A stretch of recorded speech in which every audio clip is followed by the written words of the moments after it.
Off to its best start in 13 years, only to see Dan Mullen's squad stumble in back-to-back weeks. Quarterback Tyler Russell and company would love to pull an upset tonight at LSU. But Les Miles is 36-2 on Saturday nights at home. And his quarterback's coming off the best game of his career last week.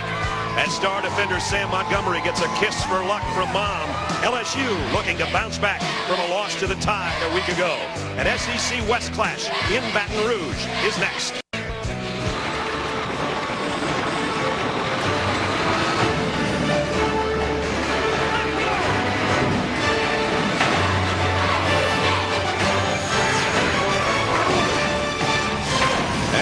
Welcome you to ESPN's College Football Prime Time, presented by Hampton Hotels. As you look in on Tiger Stadium, it's the SEC on ESPN. And our matchup tonight, the number 21 team in the country, the Bulldogs of Mississippi State, against the number 7 Tigers of LSU. So we take a look at the standings right now. Things could still shake out and change at the top because Alabama is in a dogfight right now with Texas A&M. LSU and Mississippi State next in line with 7-2 and matching 3-2 marks in conference play. The Tigers in the tunnel. And as they come out of there, led by Les Miles, who turns 59 years young today, they want to start a new winning streak because last week a string of 22 in a row went by the boards as they lost a heartbreaker to Alabama.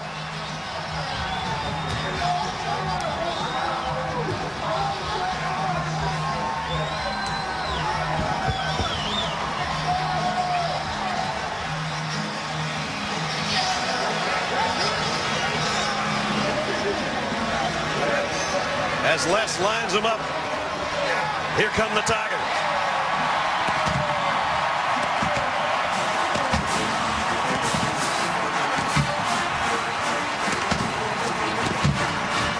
And we welcome you to Baton Rouge, everybody.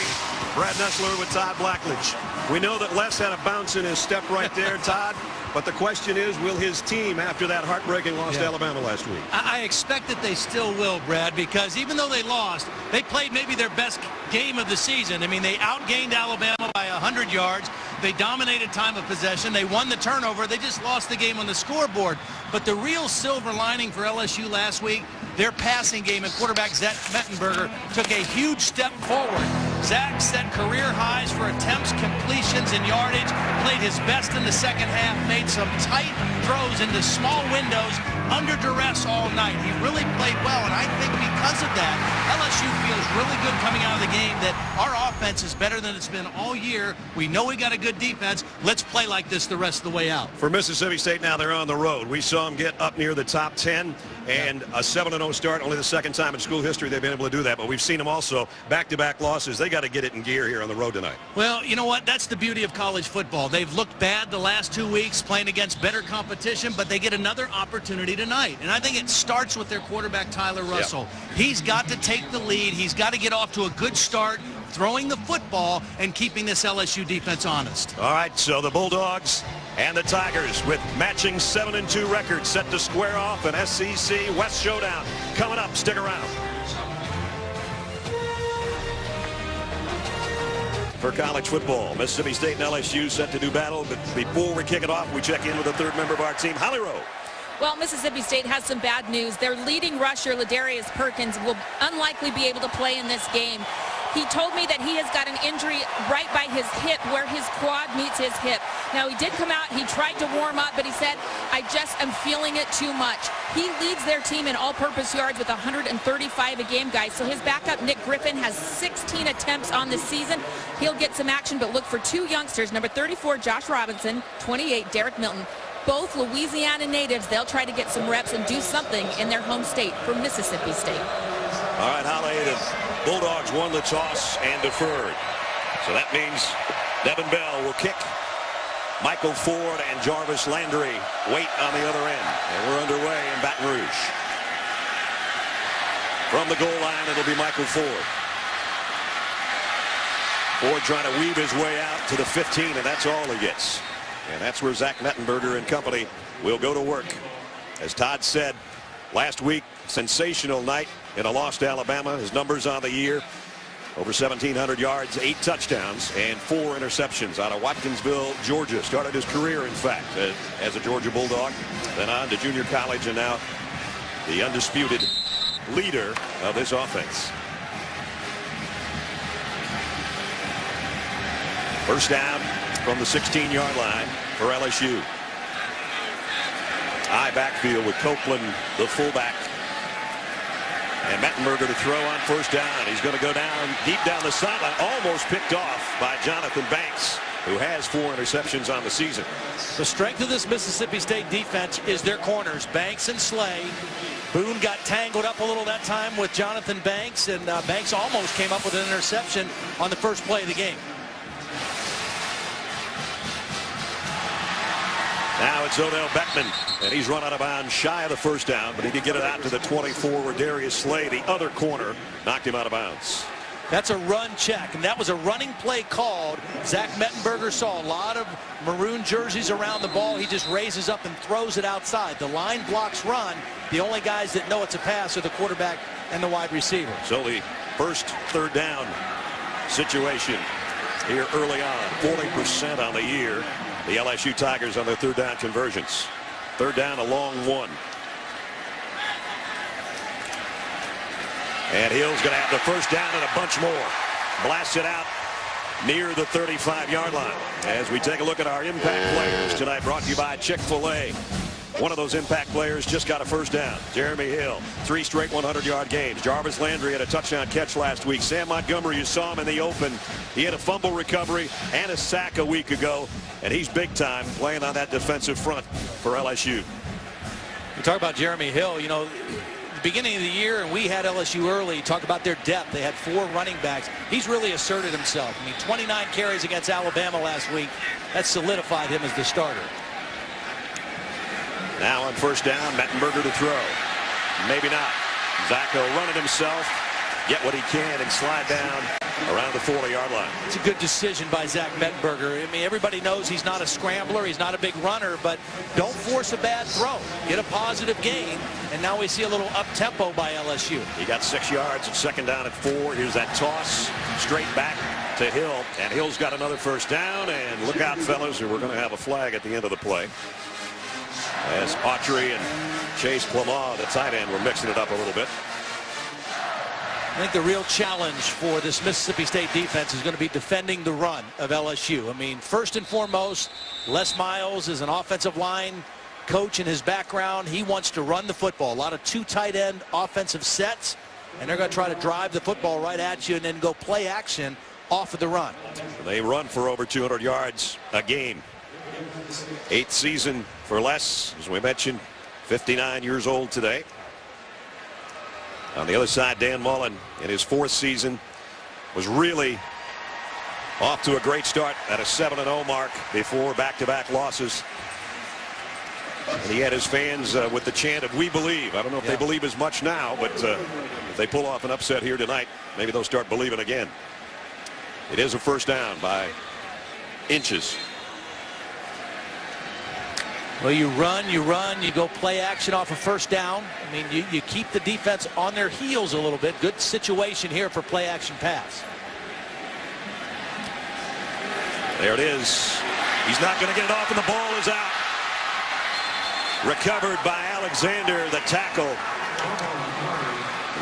Well, Alexander needed to recover that because he's the guy who got beat. Danico Autry is going to beat him right off the snap. And the tackle did the only thing he could do, go fall on the loose football. He got beat badly right at the snap. He's a talented young guy. He's a true freshman. Starting this year because of injury to the LSU offensive line. They've lost a few guys. He's a very good prospect, but he didn't look very good on that play. We're in the 10th game of the season, and they've had 5 different offensive line formations due to injuries. And they're going to call a timeout here. Timeout, LSU. LSU with a second down at 26. We'll take a break. Mettenberger will talk it over with Les Miles. We'll be back in a minute. .org/ESPN to grant a wish to our military heroes and their families. On a second down and long, Mettenberger going long down the middle, and he tucked one in there to Jarvis Landry, one of the LSU impact players. Pickup of 17 yards. Well, the question now, Landry's helmet came off at the end of the play. Will he have to come out for a play on third down? Good protection. Yep. Mettenberger shows the confidence he has in his arm. There's 3 Bulldog defenders right around Landry, but he has so much faith in his arm that he can throw that in there, and he did. Brings up a third down that maybe they can manage. Almost 10 to go. Jeremy Hill and Spencer Ware flanking Zach Mettenberger in the shotgun.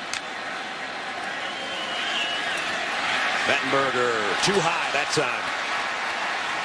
And on a safety blitz, Nico Whitley put some pressure on Mettenberger, and the Tigers will have to give it up. Yeah, Whitley got there so quick that Mettenberger was not able to step down on that throw, and the ball really sailed on him. Good call by Chris Wilson, defensive coordinator, bring pressure on that third down and long. Texas A&M has just upset #1 Alabama in Tuscaloosa. So that could shake everything up. It obviously will in the BCS standings, but also in the SEC. We'll develop that as we go. Here's a punt by Brad Wing. Jonathan Banks, fair catch, called for and made over, and the announcement just made at Tiger Stadium, and a huge eruption from the crowd here in Baton Rouge. The only problem is that some of the people said to us before the game, I wish we could have sealed the deal last week. They didn't. But you never know, the door could be a little bit open because the standings start to look like this now. Top-ranked team in the land falls to 6-1. Texas A&M moves to 5-2. LSU trying to go to 4-2. So is Mississippi State in the game we have here tonight. Yeah.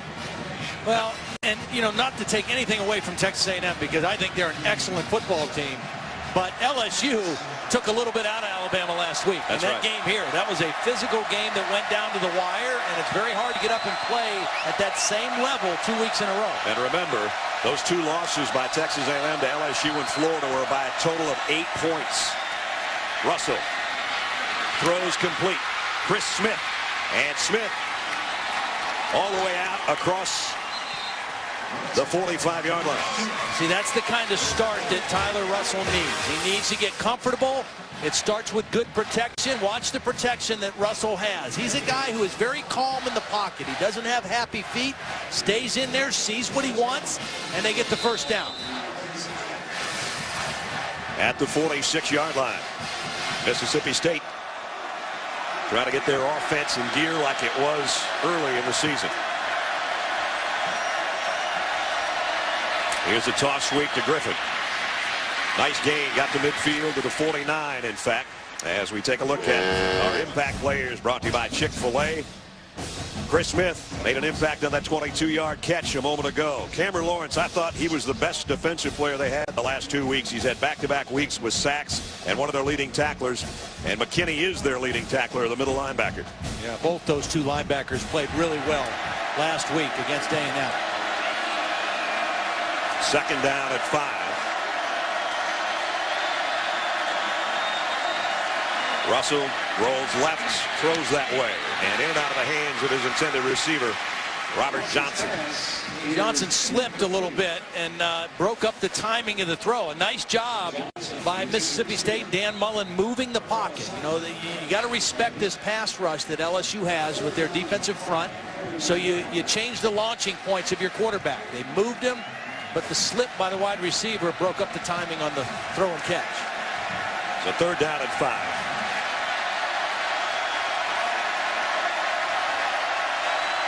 Mississippi State last week was only 2 out of 10 on their third down conversions in their loss to Texas A&M. Russell, look out from behind. He got rid of it, and it is caught by Johnson. And he's down to the 35-yard line. Good throw and catch. I'll tell you one thing, Tyler Russell hangs in there to the last second. Every defensive coordinator that we talk to says the same thing about Tyler Russell. The guy hangs in there. He will stay in the pocket as long as he possibly can and wait for something to open up. And it took a while. There was a bunch set. It took a little while for something to spring open. And Tyler Russell hangs in there to the last minute. So first down at the LSU 35. LSU thinking blitz and a counter. Griffin only got about a yard. John Chavis, the defensive coordinator, longtime SEC defensive coordinator at Tennessee for a lot of years before coming to join Les Miles here. When you get to this part of the field and you've been moving the ball a little bit, his default is to go to bring guys in over top of the guards in the center, bring pressure from the outside and the middle linebacker. That's kind of his default pressure defense. You'll expect to see that here real soon. On 2nd and 9 from the 34. Play action. Russell fires near side. Got Bumpus, and it's another first down. Chad Bumpus, their leading receiver, picks up 12. Well, right now, the thing that is setting the table for Mississippi State is excellent pass protection. I mean, this offensive front doing a nice job. You're missing your leading rusher and your leading guy in terms of total offense, all-purpose yards. You know you have to throw against this defense, and they're doing a nice job giving Tyler Russell a comfortable pocket to throw out of. Excellent looking drive right now. It's reached the 22-yard line. Shifting on that LSU front, and flags fly in. See, they were jumping into that defense I just talked about, where it's a double eagle defense is what it's called. False start, 77, offense, 5-yard penalty, push down.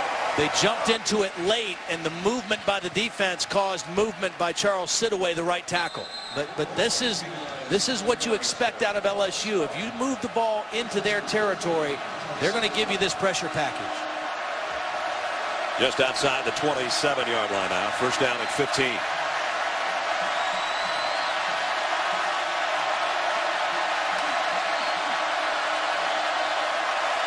Russell wants to go right side and does. Wow, what a throw and catch that was. Arcedo Clark went up and snatched it between two LSU defenders. Jalen Collins was the main guy in coverage, and Clark did a beautiful job of showing body control and reaching back for that catch. But again, we talked about how important a quick start for Tyler Russell would be. He's off to a quick start. He's played better in this opening drive than he has the last 2 weeks. Absolutely, and not even close. You know, I talked to Dan Mullen on the field before the game, and he was so disappointed with how his team played in the first half last week. And he felt like the way the second half played out was the way he expected the whole game to play out. And they did settle down and play much better. They scored a couple times in the second half. But Texas A&M just jumped on them so heavily in the first half. They just were in too big of a hole. But right now, they're kind of picking up off of where they left off in the second half a week ago. Second down and inches. They've already had 4 plays on this drive of 12 yards or more. They only need 12 inches here.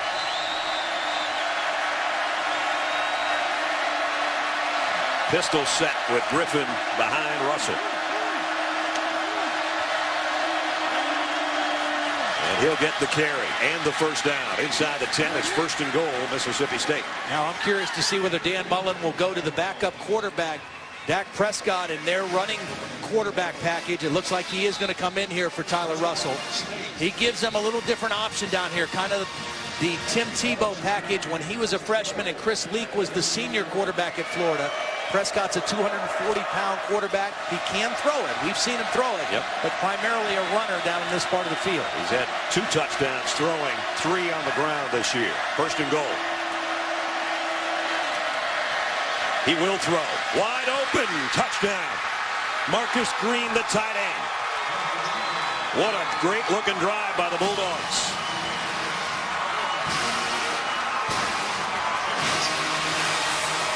Well, here's Marcus Green right here, but watch Prescott do the Tebow. He's going to fake up in the line, and that's going to freeze the defense and allow Marcus Green to slip behind.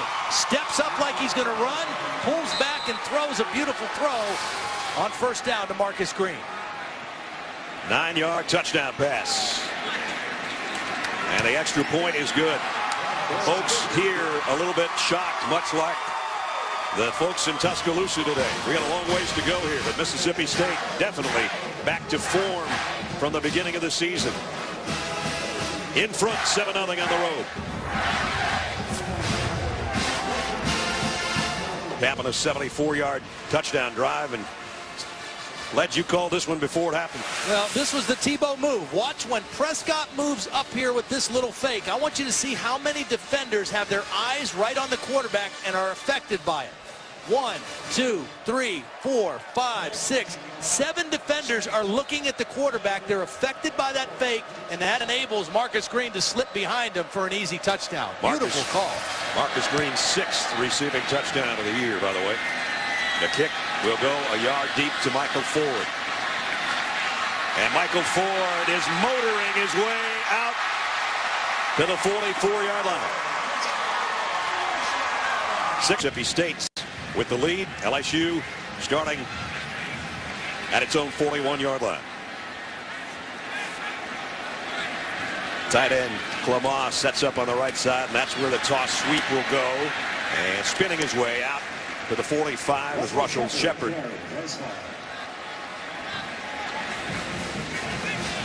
Kickoff returns a big play for LSU. You know, the crowd's a little quiet, a little bit sitting on their hands a little bit. The defense got moved on. That gives them great field position. Here's Shepard again, and he's got a first down into Bulldog territory. Again, a lot of 2 tight end sets for this LSU offense. I think they feel like they're bigger, they're more powerful than this Mississippi State front 7. Pound them a little bit, take a little steam out of them, and then you always got the play action pass to take shots downfield for your bigger chunk type plays. They've got it at the 44-yard line. Now they do go back to their I backfield with Jeremy Hill, the freshman, behind Copeland.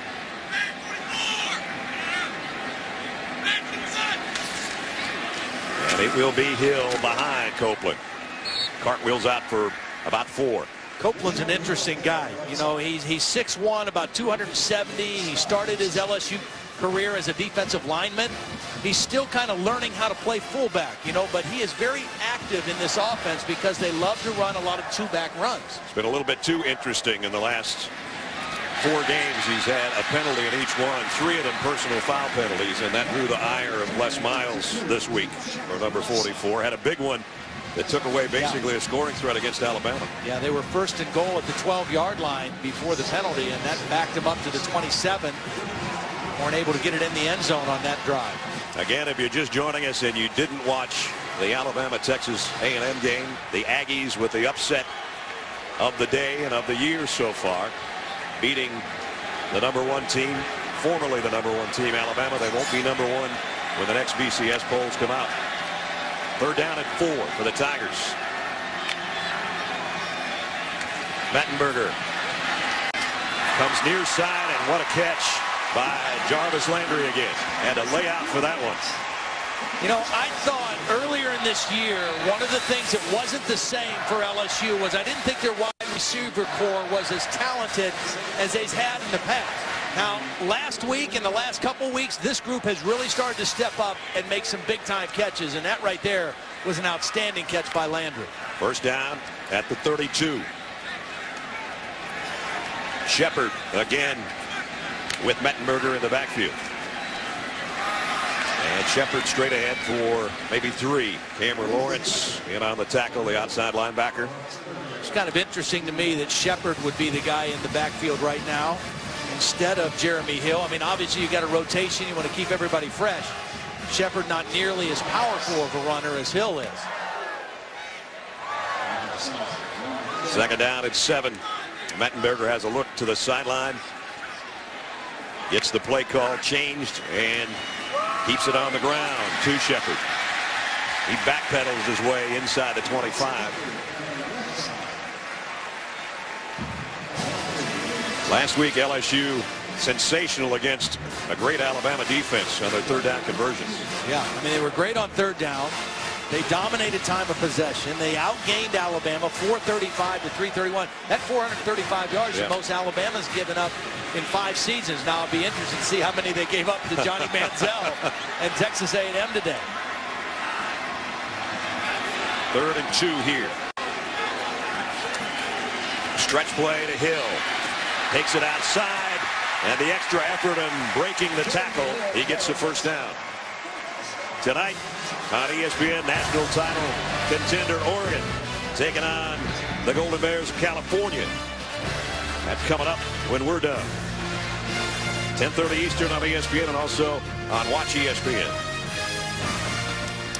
If you can't get LSU behind the chains a little bit on first and second down, you're not going to stop them on third and short. They've converted 3 third-down plays tonight, and they've all been 4 or less that they've converted. Both tight ends shift over to the right side as Hill takes it straight up the middle. Got a couple. Josh Boyd on the bottom of the pile defensively for the Bulldogs as we approach the 2-minute area of the first quarter. Mississippi State front on a 74-yard touchdown march in 10 plays, a little under 5 minutes. And the backup quarterback Prescott to the tight end Marcus Green. That's where we stand right now. I thought Texas A&M, when they played LSU in College Station a few weeks ago, had a good plan. On first and second down defensively, they really ganged up on the line of scrimmage and trusted their corners to play tight man coverage and sold out to stop the run and dared Mettenberger to make tough throws. Jarvis Landry down to the bottom of your screen. They'll keep it on the ground to Hill, and this time Hill is dragging the tackler with him. He did hang on. D. Arrington made the stop. But it's going to be short yardage here coming up. Yep, here we go. Now their 5th third down opportunity and the 4th one that's been short yardage. And again, with this kind of offensive line, with the 2 tight ends, with the powerful backs, and a smaller front 7 with Mississippi State, is pretty tough to stop. Hill shaking up there, Todd. He comes out, and on a 3rd down and 2, Kenny Hilliard comes in. Hilliard basically was one of the co-starters earlier this year.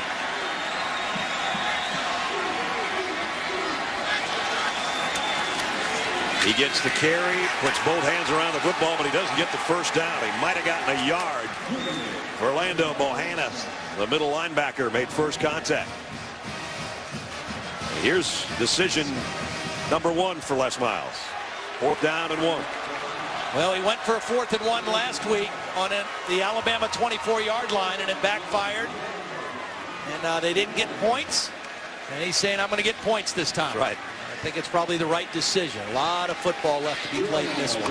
Drew Alamont, 13 out of 20 on the year. Brad Wing, the punter, to hold, and you always have to watch Les Miles on fake field goals in situations like this. It is a 29-yard field goal attempt, and it's good. So he wanted the points. He got the points. Still Mississippi State with the lead here in the final seconds of the first quarter in Baton Rouge. And our aerial coverage being provided by the MetLife Blimp. See how MetLife can provide the coverage you need. MetLife, I can do this.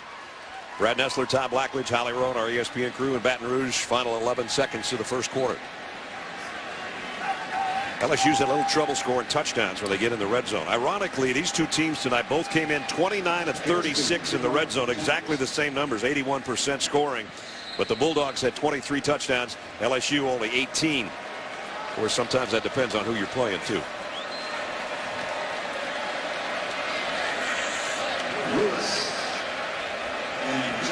James Hairston to kick off. Damian Lewis and Robert Johnson on the other end. And this will be Johnson from the 3. And pops it out to about the 23, 24-yard. That top 10. So I think for sure they'll fall out of the top 2. It's just a matter of how far they tumble after the loss today. And Georgia leading Auburn and the playing 7-0 tonight, as you saw. Georgia will move up 2 and be in the SEC championship game if they win that game. Nice throw and catch to Chris Smith. Couple of catches for Smith tonight. We've had a bully in the first quarter here. The SEC on ESPN. Good game in Baton Rouge. 7-3. The Bulldogs lead on the road.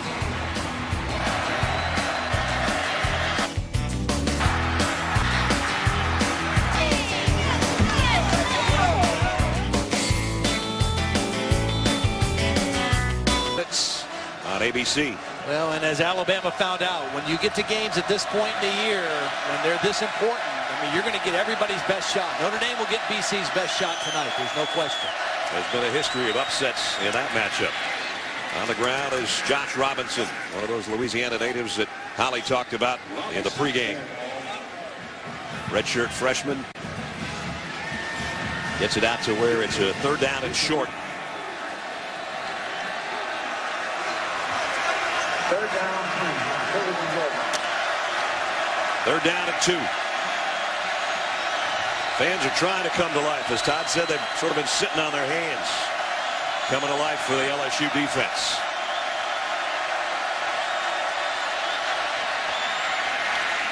Same ball carrier, Robinson. Mingo's got him wrapped up, and he is about a foot short, I think. He didn't gain much. This front four has not been able to put much pressure on Tyler Russell, but they sure stood up on the run on that third down and short. Dan Mullen having a look at how close it is. It's going to be 4th and 1. Maybe not a full yard as you see, but it's a half a yard anyway. Yeah, you got to punt the football. Yeah. You know, you're on the road. Your team's playing well, much better in one quarter of play than we've seen in about 8 quarters the last 2 weeks. So don't put your defense in a difficult situation. Baker Swedenberg into punt. Odell Beckham, he's a dangerous guy. Punt return. Back. He just has to get out of the way and let it go. And now somebody touched it for LSU. LSU touched it, I think. Yeah, they did. And it wasn't Beckham. It was someone else that jumped in there and put his hand on the football for some unknown reason. 23. Lamar Lewis, a freshman linebacker, for whatever reason, reached in and touched this football. I mean, Beckham's moving away from it. Did it hit a Mississippi State player? I don't know. That's what we're sorting out right now. Penn Wagers is our referee. And he'll have the call. During the play, Mississippi State illegally touched the ball. The ball became loose. Touched by an LSU player. Recovered by Mississippi State. By rule with the illegal touching, LSU will get the ball at that spot. First down. Oh, they dodged a gigantic bullet there. I did not see it touch a Mississippi State player. It had to hit somebody's leg in the pile. Here's going to be the bounce, and I guess it hit 22 when they hit Matt Wells. Yeah. Okay. Well, that explains. But there's still no reason. There's still no reason for Lewis to go in there and touch the football when that ball's bouncing around. And the return man says, get away from it, you get away from it. They'll make him very aware of that on the sideline right now. LSU's got it on offense when we come back. To Lamar Lewis about trying to get involved on that punt situation. Luckily for LSU, it hit a Mississippi State player. So they get the ball right there at the 24-yard line. It's a young football team. LSU's played 15 true freshmen this year. Lewis is one of those. Ohio State has also played 15. And that's second in the nation. TCU and Texas both have played 16 true freshmen this year to lead the way in that category. Texas will win over Iowa State today. TCU battling Kansas State right now. 1st and 10 for the Tigers from their own 24. Straight drop for Mettenberger. Fires one. Oh, what a catch by Landry. And I mean, Zach Mettenberger put some steam on that baby. I mean, you know, this is an NFL arm. They're on the left hash, and he's making a throw on a timed post that is on a rope. I mean, there is no air under that ball, and there's no way to defend that. And it's single coverage, and he throws a rope for a big completion. 25-yard pickup on the end of that rope. And a first down at the 49-yard line. And Jarvis Landry, we said he had to be an impact player tonight. He has made 2 sensational catches already here in the first half.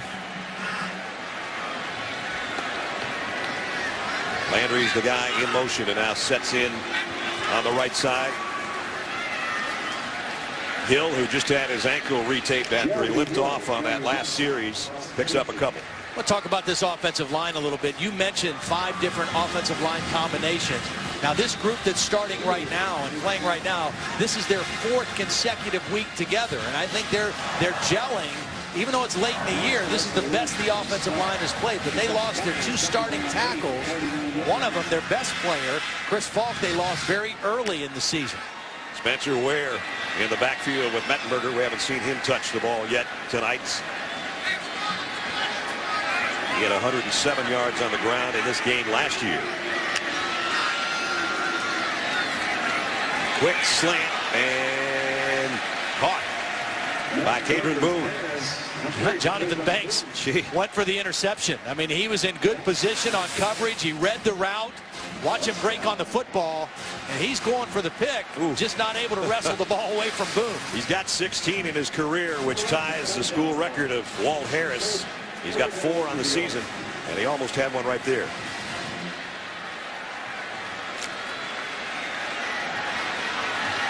Third down, a long yard. And it's where the tailback in the eye.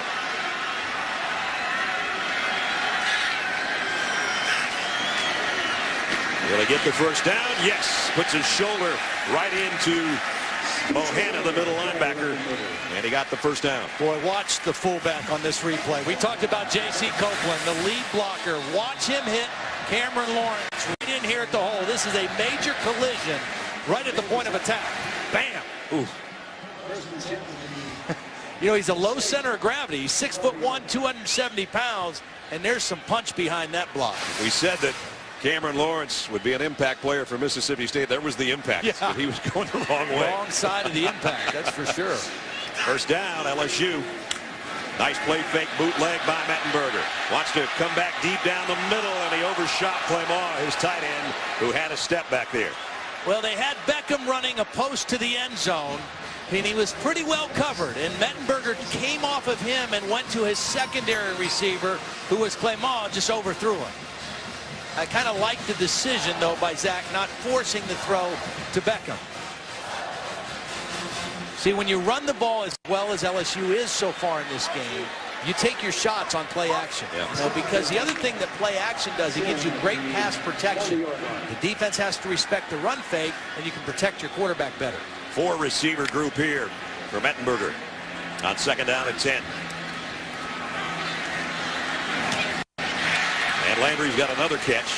Not a first down, but he keeps his footing, and he gets inside the 35-yard line. I'm not sure how he popped out that extra 2 or 3 yards. Looked like he was all covered up by Bulldogs, and he came out the back end of it.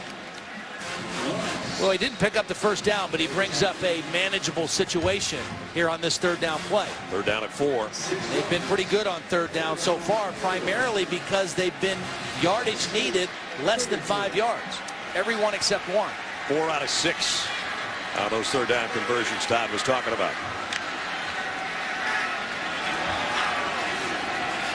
Mettenberger, quick slant. Landry, first down inside the 25. And again, he put some heat on that ball. Well, this is a good decision because he found the matchup.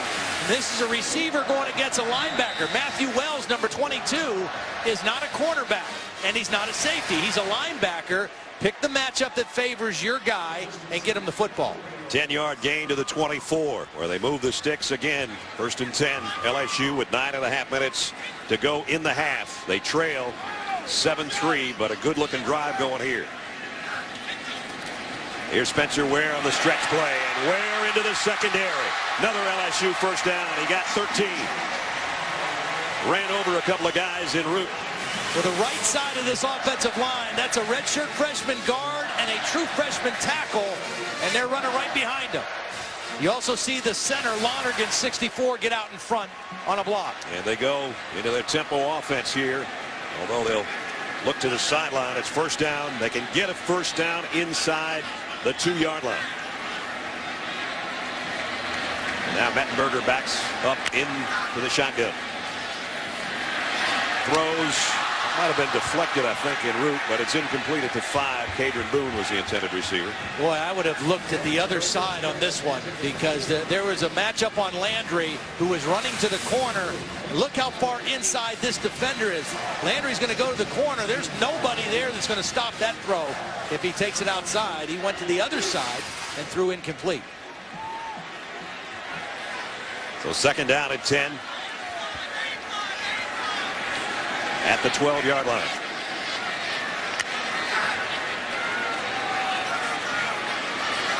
Russell Shepard flanking Mettenberger in the backfield, and he'll get the carry.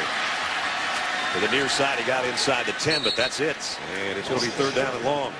And I think this is a drive where LSU needs to get the ball in the end zones. You know, you got to get your crowd back energized.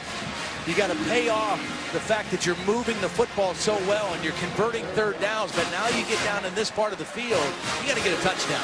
You can't settle for a field goal here. I mentioned their problems in the red zone getting touchdowns. Here's another opportunity, but it's 3rd down and 7.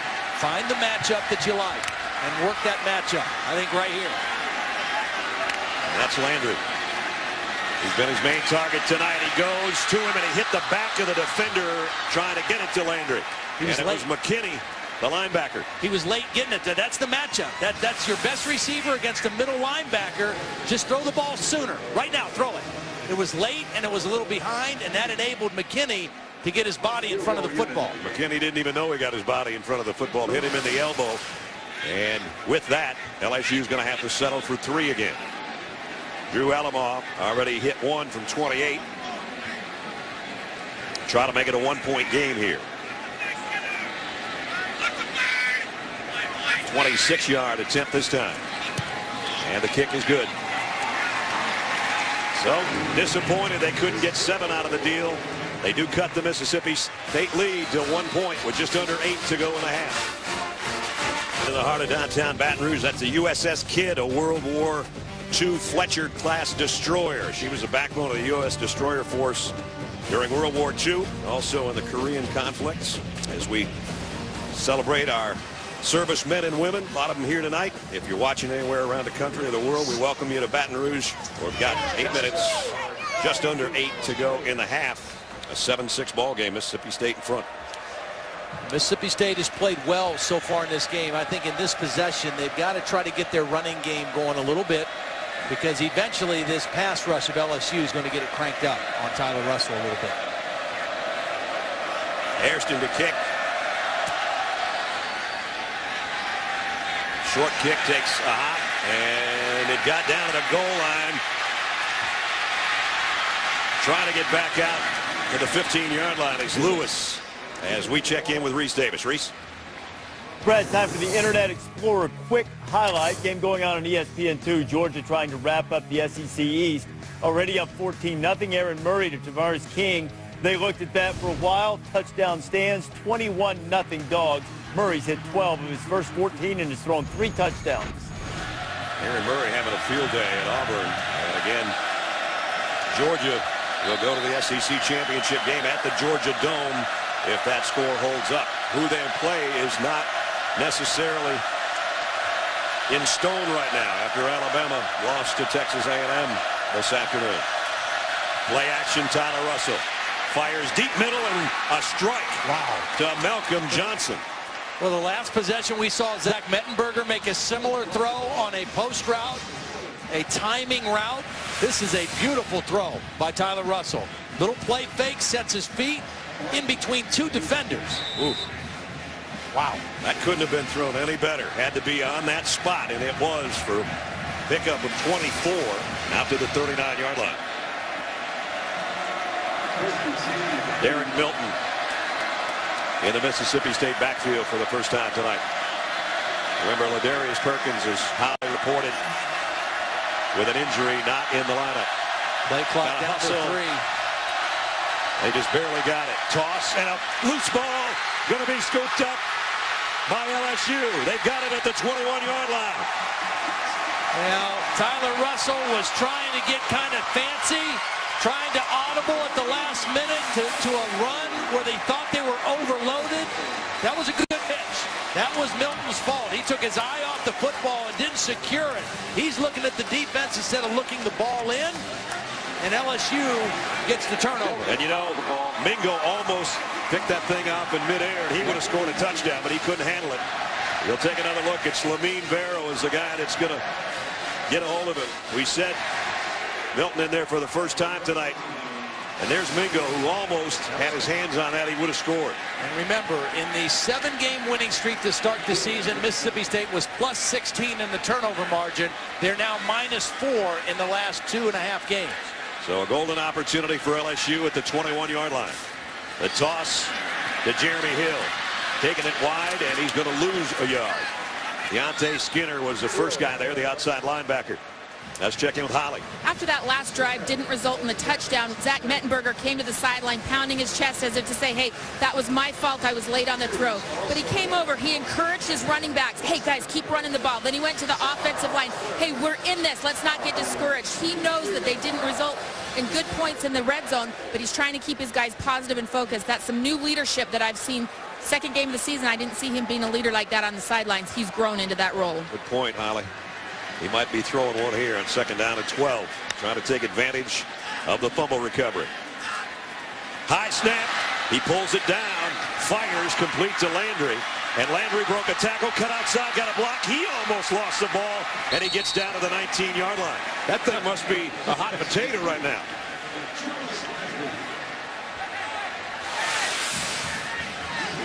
Well, Mettenberger does a nice job of keeping his wits about him. Stays in the pocket, delivers it to Landry.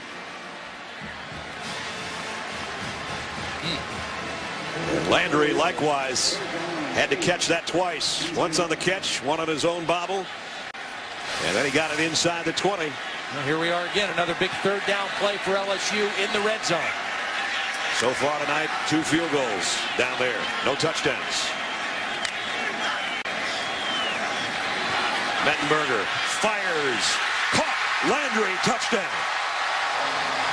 They didn't even cover him. I didn't even understand what that defense was, because Landry was uncovered in the slot and ran right to the end zone. That was an easy choice for Zach Mettenberger. Mettenberger's 9th touchdown toss of the year, and Landry's 2nd week in a row he's had one. That's his 3rd reception of the season for a score.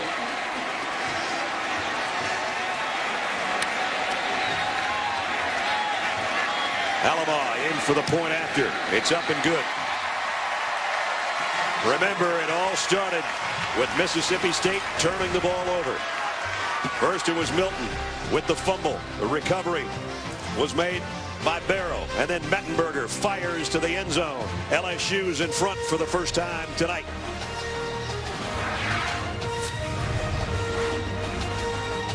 Mettenberger to Landry. 13-7 LSU, Todd. Well, good route by Landry. Here he is right here, but Mississippi State, as he runs to the post, I'm not sure what these two guys are doing, and especially Nico Whitley, who's going to take a bad angle to try to get a deflection on the throw, and the ball goes right over his head for a touchdown.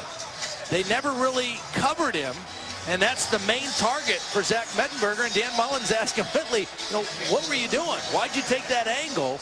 The guy ran right by you for an easy touchdown. Zach Mettenberger, Holly reported, he wasn't late on that one. He was late on the possession before, and they had to settle for the field goal. That time, he was right on time for the touchdown. Hairston to kick, with LSU in the lead for the first time. And this one deep, and they'll let it go. They'll bring it out to 5.5 minutes to play here. Mississippi State with the ball back. And they don't want to turn it over again. Trailing by 6.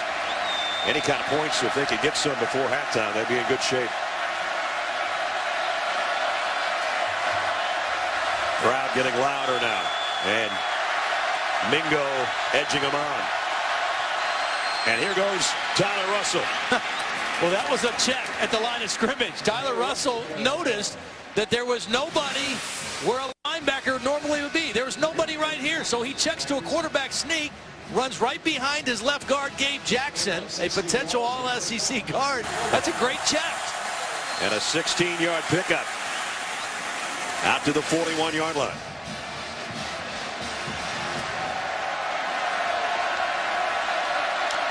Nick Griffin in the backfield with Russell. On a 1st and 10, Bulldogs at the 5-minute mark. Remaining 2nd quarter. A little bit of a play fake. The throw to the outside completes. Out to Chris Smith. The problem with Mississippi State's offense, and they look good right now tonight. Now they're missing their top running back. They've got receivers who are good receivers, intermediate type guys. They don't have a deep threat guy. They don't have a guy who really scares a defense to stretch field, and that's the one thing they're missing. But so far, Tyler Russell has been very accurate throwing the football tonight to a variety of different guys. Chad Bumpus, number 1, is their number 1 receiver, and he's only got 1 catch tonight as well. 2nd and 3 from the 48.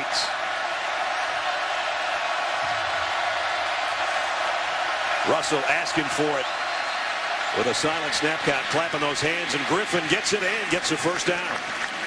You've got to be able to run a little bit. I mean, you don't need to gain a ton of yards, but you have to run enough to keep a defense like LSU honest. You can't let them pin their ears back and only play pass defense and rush the quarterback. So that's a good job of Tyler Russell going all the way down in the play clock, but getting the right run check for a first down. So Nick Griffin, nice run, sophomore out of New Augusta, Mississippi, gets him a first down in LSU territory. They go right back to Nick. Another positive gain, almost 5, as we check in with Holly. Number 77 for LSU, Josh Downs, their defensive tackle, has been out since the first series of the game. He's been over on the bike trying to get an ankle injury loosened up. It's been a bothersome ankle all season long, but the good news, Anthony Johnson is in, playing for him in his stead. Johnson's been a very productive player. 3 games started, 25 tackles, so they have a capable backup in. Take out a 290-pounder, put in a 305-pounder. The depth on that LSU defensive front has always been one of their strong suits. Russell fires complete to Chris Smith. I don't think they're going to count this play. I don't know if somebody called timeout late. LSU was late getting lined up. Got a flag down on the far side.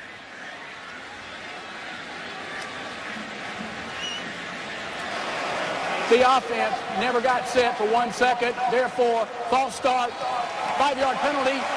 It'll be second down. Mississippi State was trying to snap the ball quickly because LSU was a little bit in disarray trying to get lined up. The only problem is if you do that, you got to make sure everybody's set for 1 second before you snap the football. So that backs it up to 2nd and 10. And again, Mingo, the cheerleader for the LSU crowd. A record crowd a week ago of 93,374 in the matchup with Alabama. I don't think there's nearly that many here tonight. Tyler Russell. That flat-footed throw, but he got it to Bumpus. So finally they get Bumpus a second time, and he's got a first down in a big game. Well, this is where Bumpus is at his best. He's a slot receiver. He's strong. He can fight off defenders and catch the ball in traffic, and then he's best after the catch. And that's where he is at his best. And another beautiful throw by Tyler Russell. We are seeing Tyler Russell the way he played in the first 7 games, much more so than the last 2. First down at the 31, trying to get points here before halftime. Russell fires complete to Smith again. Forward progress, I think, is going to be down around the 26-yard line. As we approach 2 minutes, Mississippi State's got all their timeouts left. And they got plenty of time to work with here.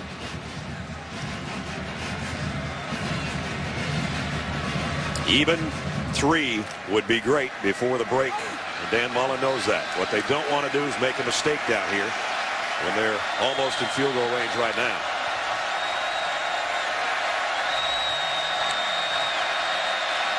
Second down at 5. Russell, pressure on the backside, screen the other way, Griffin, and that's blown up by Kevin Minner, the inside linebacker. Well, screens were a problem last week in the loss to Alabama. 3 of them, all for big gains. The last one, the most costly, a 28-yard touchdown pass from A.J. McCarron to T.J. Yeldon on a screen pass. That time, Kevin Minner was right there to stop it. Loss of 4. Minner, John Chavis, defensive coordinator, said he's bigger than most linebackers I've coached. He's a 245-pounder. Big play there, and it forces 3rd down and 9. They've got to get at least some of the yardage back. Russell fires high and wide on the sideline. And Minner with a flag down, the guy that hit Russell.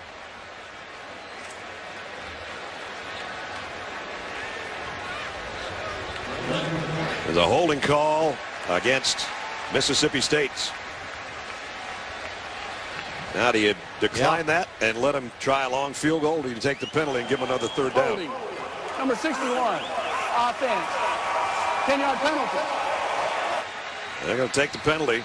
Well, maybe not. Let's see. Ben Wagers is coming over and asking Les Miles, do you want the penalty or don't you want the penalty? Holding. Number 61 on offense. Penalty declined. 4th down. So it's 4th down, and it would be about a 48-yard field goal that Les Miles is going to let Mississippi State have a crack at here. I'm not so sure Dan Mullen might not go for this. Yep.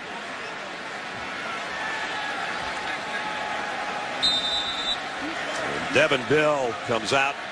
His long kick is 42 yards. This is going to be from 47. Big kick here late in the second quarter. Bell with a kick on the way. And it's good. Boy, that was a big one for Mississippi State. And now you wonder if Les Miles is thinking, should I take in the holding call? That would have given him a third down crack at it. As it is, he played his cards and thought that this guy couldn't hit from 47, but he did.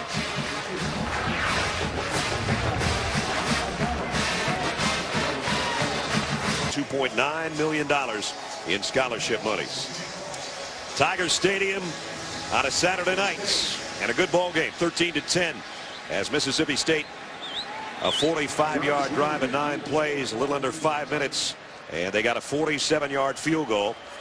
Season long for Devin Bell to get it down to a 3-point game. Bell to kick. Little high pooch kick here. Fair catch called for and taken at the 29-yard line by Dylan Gordon as we check in with Reese Davis. Reese. All right, Brad, coming up in just a few seconds on the Buick Halftime Report, the turning of the tide in the BCS National Championship race as Texas A&M pulls off an upset. Colin Klein is playing for Kansas State. TCU's hanging in. Wildcats up 10-0. Alabama not the only undefeated team to go down on Saturday. Louisville also ran into a buzzsaw up at Syracuse. Mark May and Lou Holtz are here. We'll see you in just a few seconds. All right, Reese, we will see you in 48 seconds as Zach Mettenberger in the shotgun here from the 29-yard line. He's had some big plays to Jarvis Landry so far in this game. He might want more here before the break. Going to have to throw on the run this time, and it's complete, and it is Jarvis Landry. First down. They move the sticks temporarily. The clock stops. Got 2 timeouts. You got time to get them at the line of scrimmage, get set, get a play called before they restart the clock. And they restart it right there. 39, 38. Mettenberg going to go long down the sideline. He's got a man open. James Wright. And Wright is down inside the 25. Beautiful job by Mettenberger with his eyes. He held the safety in the middle of the field, then came back to Wright. And again, it was Nico Whitley, I think, that was the guy that got worked over by Mettenberger. You saw everybody in the crowd signaling timeouts. But as they get the sticks moved down there, clock stop with 25 seconds to go.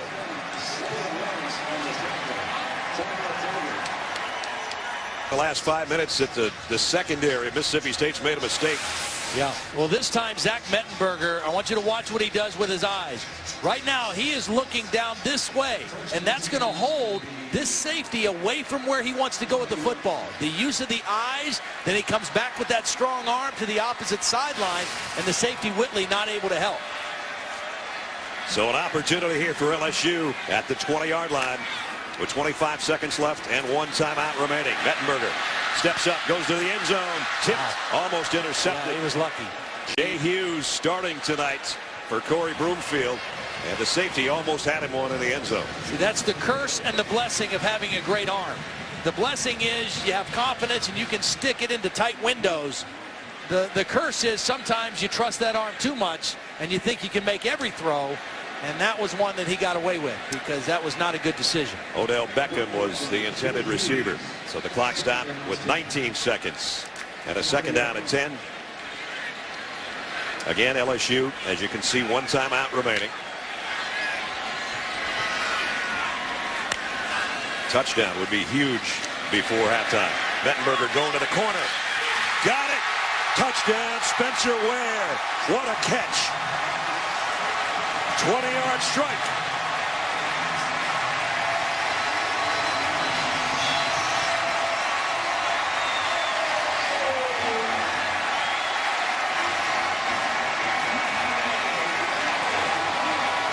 Can't throw it much better than that, lads. What a great call by offensive coordinator Greggs to draw one.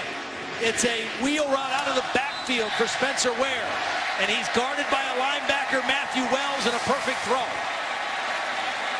Huge play here in the waning moments of the second quarter. Alamar's extra point is good. 71 yards in 35 seconds. Wow. Big play by Spencer Ware. Zach Mettenberger, a 36-yarder to James Wright that got it down to the 20, and then fires to the corner to Spencer Ware. 20-10 Tigers. Well, beautiful call. Here's Ware. This is the guy that's responsible for coverage. Wells, he's up close to the line of scrimmage, and he's beat right away. As soon as Ware leaves the backfield, he's got to step on Wells, and then it's a perfect throw by Zach Mettenberger. So impossible to defend. Wells was up close to the line of scrimmage. He was beaten right off the step, and a touchdown, a costly touchdown, right at the end of the half. Jonathan Banks just lighting up his teammate on the sideline. It would have been 13-10 at the worst had those two big pass plays not occurred. And LSU now, last 4 possessions, field goal, touchdown. And a kick down to the 7-yard line to Robert Johnson. And he got leveled as he got across the 20 out to the 23.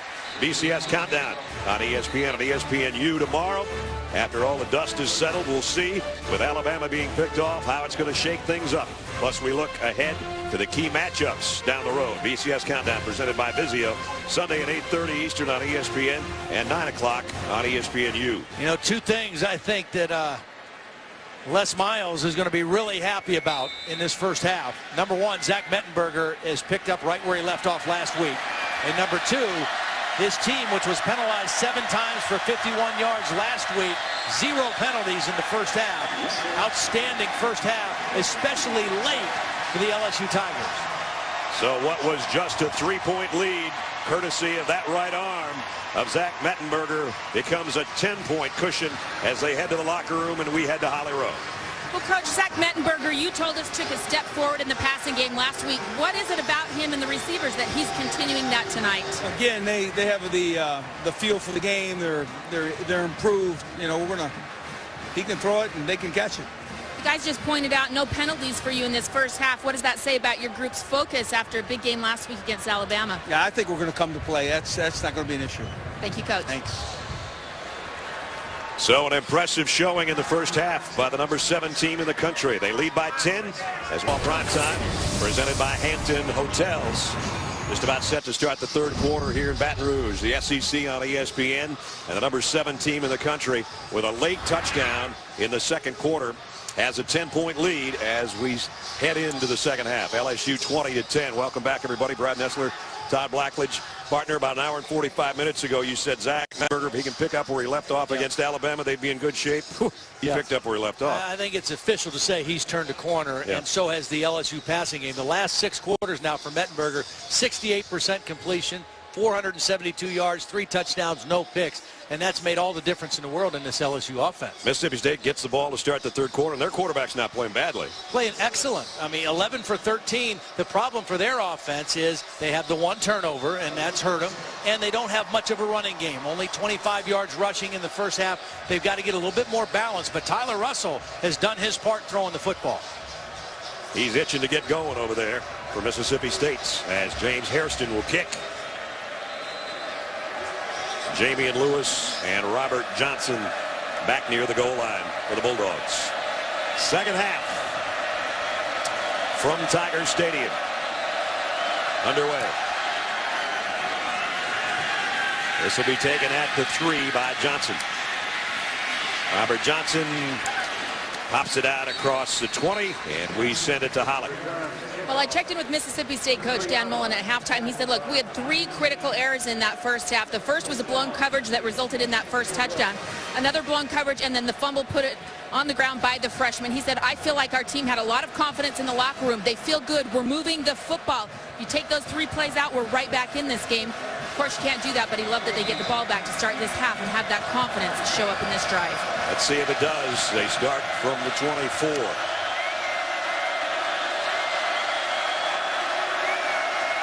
Russell in the shotgun. Hemphill, the fullback, is on the right side there, pointing directions. He'll lead the way, and Griffin popped it through. Nice run by Nick Griffin. Kevin Minner, the linebacker, made the stop. Again, you don't have to run for a ton of yards against a team like LSU or Alabama, but you have to be able to have some semblance of balance. You got to take some pressure off your quarterback in your passing game and just make that defense respect your running game and play both. With that pickup, they've got 31 yards on the ground. Stingy front for LSU. They only allow 103 yards a game. And got a delay game.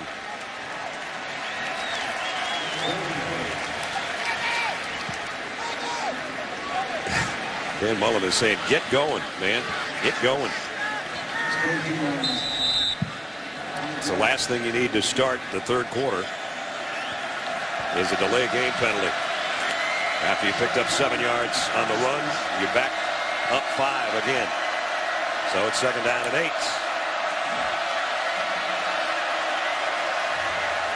Griffin got back to the line of scrimmage. Not much more. Mingo and Amin in on the stop, along with Minner, that big middle linebacker. 3rd down and long. Remember Ladarius Perkins, who came in as the #3 rusher in the conference, not playing tonight. In uniform, but won't see any action apparently. 3rd down and 7. Bumpus is in the slot. He's the go-to guy on 3rd down. And Chris Smith is the wideout that went in motion. And there's the throw high. Bumpus got his hands on it but couldn't hold it. He was open. The timing was good. The throw was just too high. He's got to catch it right before the corner can hit him. And if the ball's down, that's a catch for a 1st down. But the ball took off on Tyler Russell. They're going to have to punt the football. And that'll bring out Swedenberg. Only 1 punt tonight so far. Odell Beckham waits on the other end. His longest punt return this year, 70-yarder for a touchdown.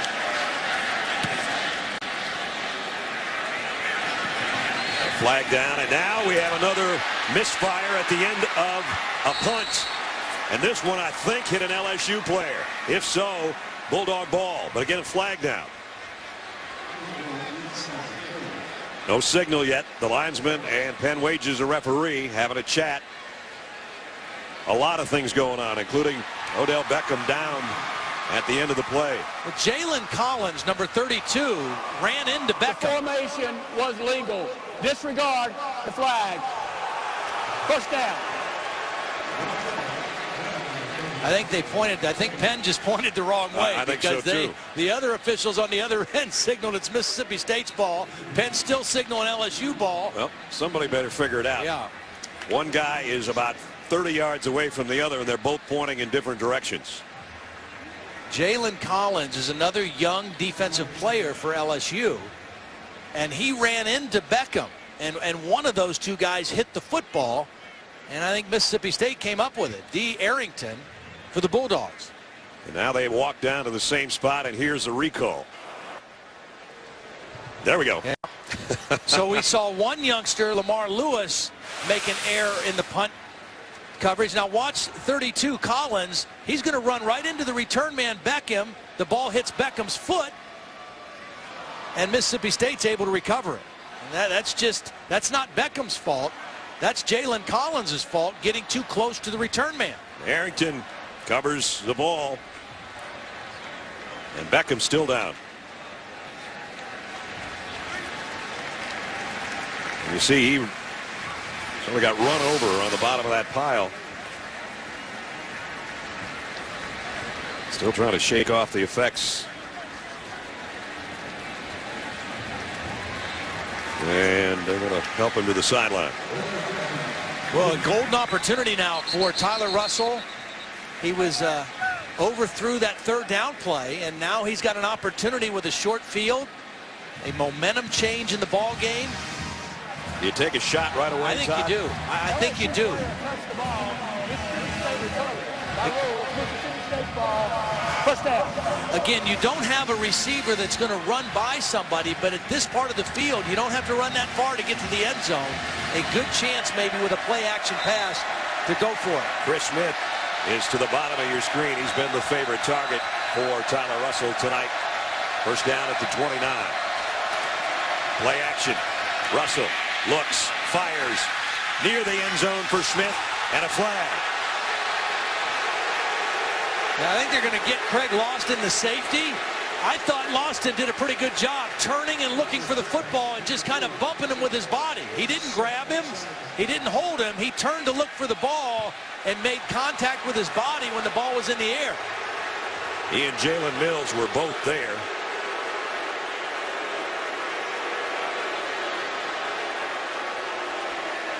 It was well covered, and it would be an unfortunate penalty, the first penalty of the game for LSU, if that's the case.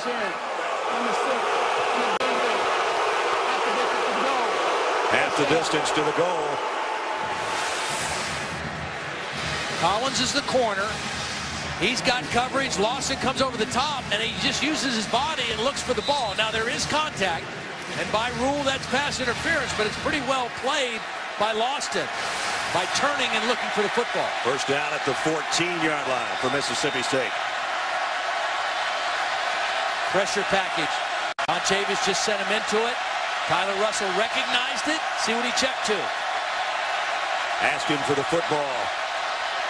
Russell, plenty of time. Corner of the end zone. Caught by Bumpus. Touchdown, Mississippi State.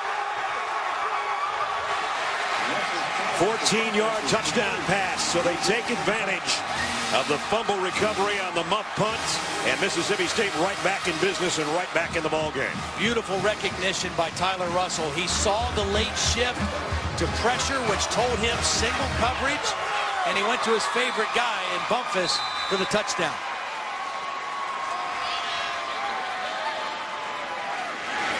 Extra point is good. Boy, the game swings in a hurry here in the opening couple of minutes of the third quarter. First, bad job by the special teams to leave that ball on the ground for Mississippi State. Tyler Russell says, thank you very much. Chad Bumpus in the corner of the end zone.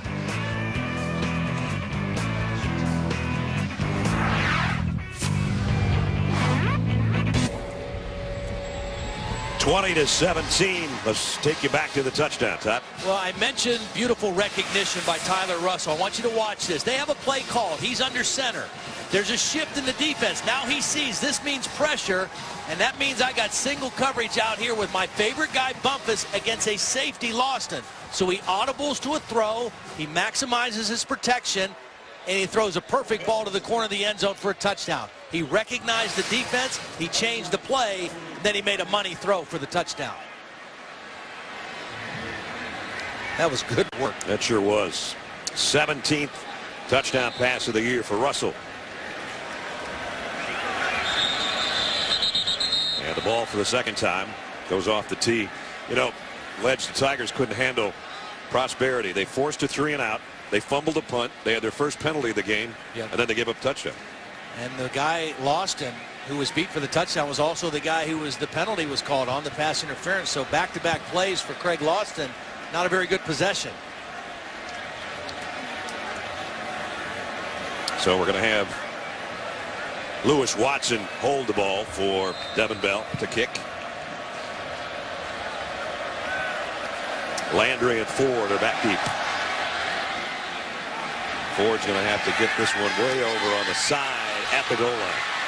And now the return set up to the left, and Ford across the 20 and out to the 30. Nice return by Michael Ford. Get your NFL started tomorrow, 10 o'clock Eastern on ESPN. NFL Sunday Countdown. Chris Berman and the gang with all the latest news and updates from stadiums around the league.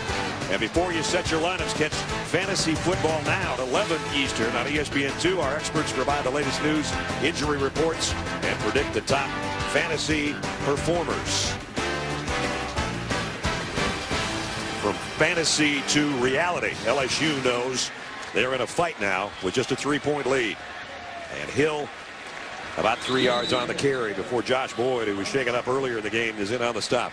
Remember, Jeremy Hill turned his ankle a little bit early in the game. He doesn't look the same to me. He doesn't look like he's planting and cutting and exploding like he has the last 3 weeks when he's run for over 100 yards in 3 consecutive games. I mean, he's toughing it out, and they've still got him in the rotation, but he doesn't look the same to me with that ankle. Been a long time since LSU running back has had 3 straight 100-yard games. Zach Mettenberger off play action, fires, completes. And Odell Beckham, he's okay after that fumble punt. He gets the catch and a first down. Well, it's just amazing to me the difference in Zach Mettenberger the last 2 games compared to what he looked like through the rest of the season prior to that. I mean, he is a confident quarterback right now, and he is throwing the ball beautifully. First down at midfield. Russell Shepard again in the Tiger backfield with Hill out of there. And it'll be Shepard. And only a yard gain. Cameron Lawrence, number 10, hits number 10. Linebacker out of Coldwater, Mississippi. Senior captain. Good football player. Now we got Kenny Hilliard coming in along with the fullback J.C. Copeland. Hilliard has just kind of moved a little bit out of the rotation the last few weeks. Remember, early in the year, he was the main guy. Right. And he was carrying the bulk of the load. Second down and 9 at the 49. It'll be Hilliard behind his fullback, and he pops it out for a first down. Big run there on 2nd and 9. They just said, we're going to blast it. You try to tackle us. Well, they run behind their fullback and their best offensive lineman, Lyle Collins, number 70, is an outstanding player. He gets the first block. The fullback, Copeland, gets a block, and good hard running north and south by Kenny Hilliard. And a first down at the 37. A little confusion on who's supposed to be in there and out. Odell Beckham comes out, and Landry goes back in, number 80. And he's been the number 1 target tonight for Zach Mettenberger. Talked about that offensive line and the changes. Collins is the only guy who started every game at the same position so far this season. Mettenberger looking right, going that way, and overshot. 34. All right, Reese, thanks. Here, 20-17, LSU in the 3rd quarter. Spencer Ware thanking Zach Mettenberger in the shotgun. And he's going to flip it to him sidearm, middle screen. Ware, first down to the 25.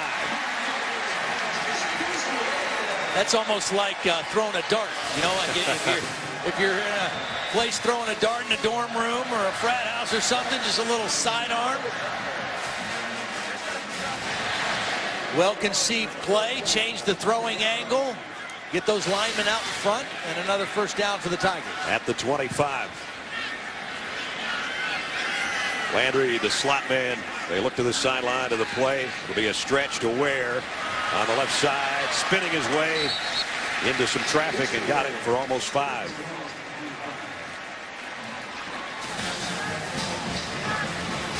They have physical running backs. I mean, Ware, 225 pounds, 5'11", out of Cincinnati, Ohio. Hilliard's big. Jeremy Hill's big. Ware came into the game with 270 carries without a fumble, so he's dependable in that department as well. This time he's dropped by Autry. Autry's had a pretty good football game. Yes. The problem for Mississippi State, and it's been a problem all year defensively, they have not been able to get much pressure out of their front on quarterbacks. And tonight, when Zach Mettenberger has thrown the ball, he's had a lot of time to do it. And he'll probably be throwing here on 3rd down and 9. Beckham, Boone, and Landry. The wide receivers all to this side of the field on 3rd down and 9. They fake it to Hill. Mettenberger's going to go to the end zone. Man there, got him. Nope, he dropped the ball. It was Cadron Boone. Darius Slay got a hand in the end, or it would have been a touchdown. Yep. They were beaten. The ball was thrown well. And Slay just made a great play at the end. At the back end of the play, Darius Slay gets a hand on the football and knocks it out. He's one of those corners we talked about. Slay and Banks both being excellent cornerbacks. That's a big play there. Saved a touchdown. Drew Alabama will try a 41-yard field goal.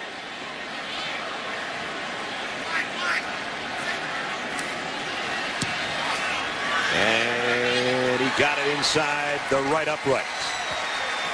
So 3 more for LSU, but their lead only 6 at the midway point of the third quarter. Mississippi State's given Tyler Russell some good time tonight, Les. I was looking at Les Miles. Absolutely, and that's where it starts. I mean, these guys up front have kept the pocket clean for Tyler Russell. Again, he's a guy who's going to hang in there. He's got very calm, quiet feet. And when you get this kind of protection and you have the kind of arm he has, you're going to have a big night. And he's having a big night. But it all starts with those guys up front. Clausell and Sidaway, the tackles, Jackson and Tobias Smith, the guards, and Dylan Day, the center, are doing a nice job. Both quarterbacks, we talked about them at the top of the show, and they're both having excellent nights. They both have big-time arms. They both can make any throw you want them to make, and tonight they have both been extremely accurate. But again, when you get protection like both of these guys are experiencing tonight, and you have that kind of arm talent, well, it's pretty hard to stop. I keep waiting for an onside kick. I guess we're not going to get one tonight. James Hairston, that guy's notorious for things like that.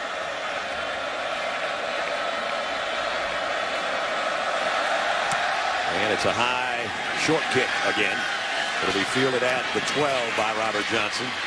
Johnson broke through the pack, got across the 30, and out to the 34-yard line. We go out to Reese Davis. Reese? Brad, a Dr. Pepper conference update. The update is from the Big 12 team that is poised to move to #1 in the BCS. Kansas State against TCU.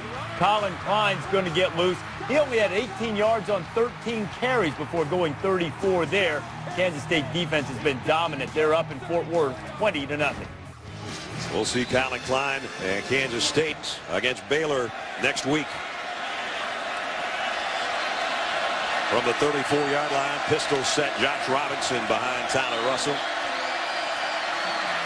They fake it to him, and Russell pops out of there with it himself tomorrow. Dak Prescott with a quarterback draw all the way. It doesn't get much. Brought down before he could get to the 40-yard line, and it's going to be 3rd down and long, and we're going to have Tyler Russell hustle back out there to throw one. Well, let's see if that front 5 can give him the same kind of protection that they've given him all night. I mean, this is a defensive front coming into the game. LSU, 24 sacks. Sam Montgomery and Barkevious Mingo have been very quiet tonight, rushing the passer. Mingo's done more cheerleading than he has anything else so far. He's on the left side of that defensive front.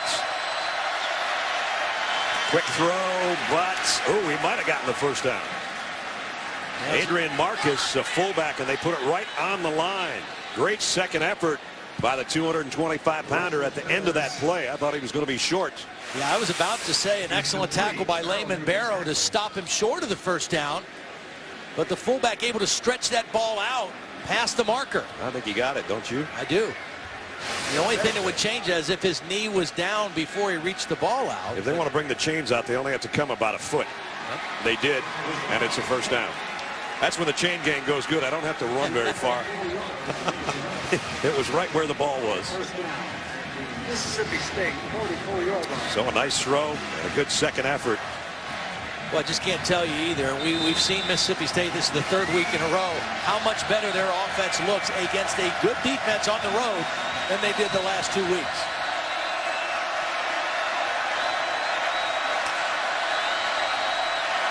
On first down, Russell goes back to the same spot. Woo, and Eric Reed just blew up Josh Robinson. Eric Reed's one of the best tacklers in college football. I mean, first of all, he's a physical safety at 6'2", 212 pounds. He's good enough and quick enough to cover tight ends and backs and receivers, but he is an excellent tackler.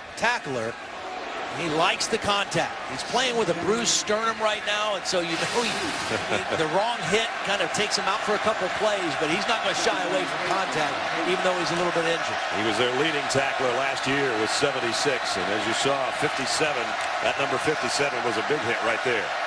2nd and 8.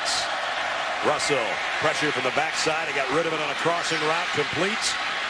Short of a first down, but Arcito Clark does have it on the LSU side of midfield. 3rd down and short, though. 3rd down and very manageable for Tyler Russell. And the beauty of these 3rd down situations like this is Tyler Russell doesn't have to hold on to the ball very long. Again, their receivers are built for this kind of third down. Short crossing routes, quick possession routes. Ball gets out of the quarterback's hands quickly. They got two receivers in tight on the formation on the right side. And it's going to be a quarterback sneak, and that's going nowhere. Well, he tried to check to it again. He thought it was going to be open for the second time. Remember, he did that earlier and gained 16 yards. And I think LSU kind of baited him into this one. They lined up like they were giving him that play, and as soon as he went to the check, LSU closed that hole up quickly. So Swedenberg will come in to punt.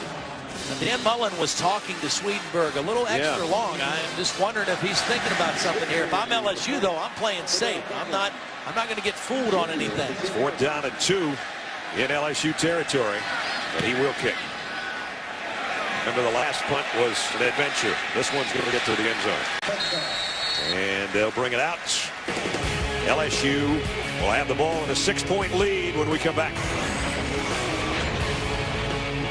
States can't have hands any better than Spencer Ware on the end of that strike from Zach Mettenberger. And that's why LSU's got the lead. Beautiful catch. His first touchdown catch of the year. And now the offense for LSU back out there, starting at the 20-yard line. Kenny Hilliard rejoins the backfield behind J.C. Copeland. And when they're in there, that's 500 pounds of backfield. Mettenberger flushed out of the pocket.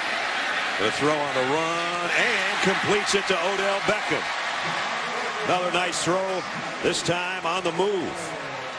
Again, it's Mettenberger, the increase in his confidence, the confidence the coaching staff has in him to call pass plays, and then the wide receivers. I just think they have really picked up their game as well. Odell Beckham, good work on the sideline. This is Beckham coming the other way and got it out near midfield. James Wright did a beautiful job getting the block. Again, that was one of those plays where it's only between the wide receivers and the quarterback. The line is still blocking run. It's just a read and a throw, and James Wright got the key block. Ball right at midfield, and the pitch back to Hilliard, and he's got the first down. LSU punted on their first possession, and the 5 drives since, 3 field goals, 2 touchdowns, and no 3-and-outs. Pretty good. They've got balance. You know, they didn't have balance earlier in the year. They were run heavy, and when they tried to throw, they weren't effective. Now they've got excellent balance, and when you have the upper hand offensively because the defense doesn't know if you're going to run or throw, they're hard to defend because they're good enough running the football that if you try to just cover pass, they're going to pound you. And if you try to stop the run only, Mettenberger making them pay now. Landry in motion and now sets up in tight. And it's Hilliard, both hands around the ball, following that big fullback. Caleb Ewells made the stop. And we're down to 3.5 minutes in the third quarter. You got to remember, this is Zach Mettenberger's first year as being a starting quarterback. But look at the first 4 games versus SEC opponents. Not very good numbers. But the last 2 games, and they had an off week in there. They played Texas A&M. They had a week off. Then they played Alabama. And really, he came out of that off week, and he's been a different quarterback. He sure has. Second down at 7. Play action. He's going to load it and go long. And I mean long. And it's too long for Odell Beckham. Incomplete. Pretty good coverage by Darius Slay also. I mean, he was step for step with Beckham. It was going to have to be a perfect throw to be a completion. Jonathan Banks and that guy, Darius Slay, each with 4 interceptions on the season. They're 2 good-sized, physical cornerbacks. A lot of length on both guys. I'm Mississippi State here. I think I might have to come with some pressure. I might have to try to heat it up a little bit on Zach Mettenberger because when he's had protection, he's been able to complete passes in this range. They haven't had a third down in double digits tonight. It's 3rd and 7 here, though. They're thinking about coming. They back out of it. Mettenberger fires a strike to Landry. First down at the 35. Did he drop the football? Well, there's a pile up there, that's for sure. He caught it. He had the first down, but did he drop it at the end? Well, now we're going to have flags flying pretty soon if they don't unpile the bodies without any more activity at the end of the play. And if he dropped it and recovered it, did he do that behind the first down marker? Well, the forward progress would have been right at the 35, but if the ball popped out, it could have come back a yard or two. Somebody's got to give us a signal here. They're calling it fourth down. He caught it. He would have had the first down if he went down right there, but I think the ball came out, and when he recovered it, it was short. LSU has the ball. Fourth down. First down right there. And the ball, now, boy, he's still right on that line. He where is. The ball is. And that spot, if they would have put it right where he covered that ball, but there was a major pileup and a lot of extracurricular activity after the end of the play, which backed it up. Now they do give it a little better spot here, I think. They're going to bring the chains out. This looks like it's about 4 inches short. I thought the ball popped completely out. And in that last shot we saw, it didn't look like it popped out at all. Oh, he's got it. Yep. Again, a nice throw by Mettenberger. He reads it, throws it right in between two zone defenders. Mississippi State chose to rush 3 and drop 8. There goes the ball. Then he tucked it around his knee and then covered it right at the yellow line, as you can see. And they did get the first down.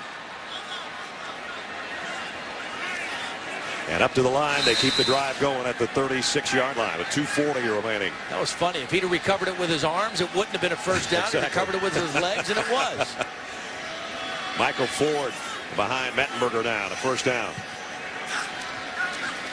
He'll get the carry, bringing it wide. Got a good block out there. Down to the 32. Banks in on the stop along with Hughes, the linebacker.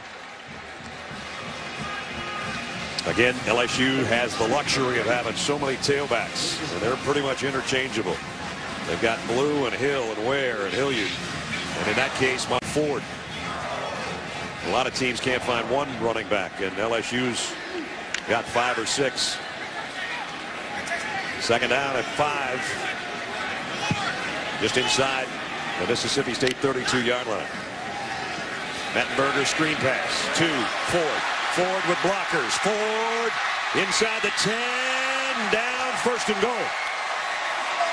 Well, we've seen 2 times James Wright on this possession get a key block. He got another one. Watch James Wright out here. And you're also going to see the left tackle, Durasic, number 68, get a block. Durasic gets a block, James Wright gets a block, and Collins leads him down inside the 5-yard line. Beautiful call at the right time. And it's first and goal for the Tigers at the 4 after a 27-yard pickup on the screen pass. Jeremy Hill back in at tailback now with Copeland in front of him. That'll be the man that gets the call, and he spins his way inside the 2. Nico Whitley knocked him off his pins. It'll be second and goal. The difference in this LSU offense the last 2 games is simply one word: balance. They're a well-balanced offense the last 2 games. The throwing of Zach Mettenberger and the powerful running game that they've had all along has kept every defense, or the last 2 defenses they've played, completely off balance. Second down and goal just inside the 2-yard line. That's Dixon, the tight end, in motion. They're going to run it that way. Hill, and he's stuffed before he can get to the goal line. Got inside the 1, but no touchdown. I think Jeremy Hill made a bad decision there, standing straight up going in towards the goal line.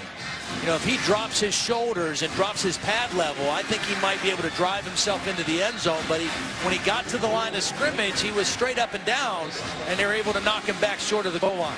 Well, if they get one more stop here, we're going to have an interesting decision by Les Miles to be made, probably in the 4th quarter. Timeout. Mississippi State's going to take a timeout here.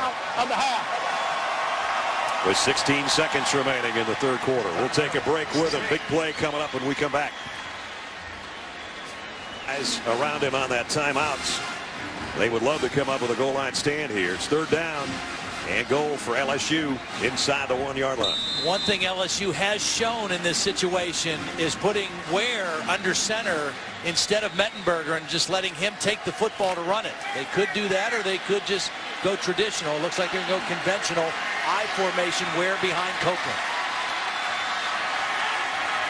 On 3rd and goal, and it's the fullback and touchdown.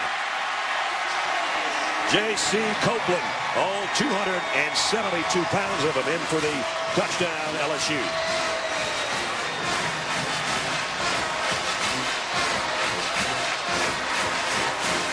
Well, beginning of the week, he was under a little pressure from his coach for some of the penalties in the past few games. Now he's in for the end zone for the 4th time this year. I like this. Les Miles giving him a chance to get in the end zone. Les told us on Thursday or Friday when they were going to go through their walkthrough, he was going to make him say in front of the whole team what he learned from his mistake in the Alabama game. And I'm sure it wasn't a pleasant experience for him to have to do that, but he sure feels a whole lot better right now. 2 touchdowns on 3rd down tonight. Caps an 80-yard drive and 11 plays as we check in with Holly. Well, I checked in with J.C. Copeland before the game, the fullback who got in trouble for that penalty, and I said, hey, did Les Miles call you out in the walkthrough? He said he sure did, but I loved it because he gave me an opportunity to apologize to my team. I told them I was selfish and it wouldn't happen again. Before the game tonight, I saw Coach Miles grab him again, and they had a lengthy conversation. I said, hey, J.C., what'd you say? He said he told me to play free, be myself out there, just be a smarter version of myself. And here comes the 272-pound fullback into the end zone. 80-yard drive, 11 plays, and it's a 13-point lead. Kind of hard to tackle a cat like that. Yeah, like tackling a bowling ball. A really big bowling ball. Key play, that screen pass, that was a beauty to Michael Ford. That got him down to the 4-yard line. And so Hairston will tee it up. I just think Greg Stadrawa, the offensive coordinator, who is also the offensive line coach, has called a masterful game tonight. I mean, their offensive balance has been spectacular. And you know, Zach Mettenberger, when he throws the ball like he has, that gives an offensive play caller great confidence to call anything. They have really done a nice job keeping this Mississippi State defense off balance. The way Zach has thrown it tonight, we haven't seen too many guys throw it better this year. Kick goes to Johnson at the 6. And Johnson's got some room. Nice tackle, or it could have been a huge gainer. Good stop by Russell Shepard on the special teams. Monday Night Football on ESPN starts off with Monday Night Countdown, served up by Applebee's at 6:30. Then at 8:30, it's the Chiefs taking on Ben Roethlisberger and the Steelers, who don't lose very often on Monday nights. Kansas City struggling right now. Romeo Crennel fired himself as defensive coordinator. I don't know if that'll help or not, but Ben Roethlisberger and the Steelers, pretty good unit. 8:30 on Monday night, ESPN. It's always an interesting game for me. I started my NFL career with the Chiefs and finished it with the Steelers. Yep. Your two teams as the quarter comes to a close. Chris Smith with the catch at the 41-yard line. Good game at Baton Rouge. LSU's plans to start a new winning streak, and they are 15 minutes away.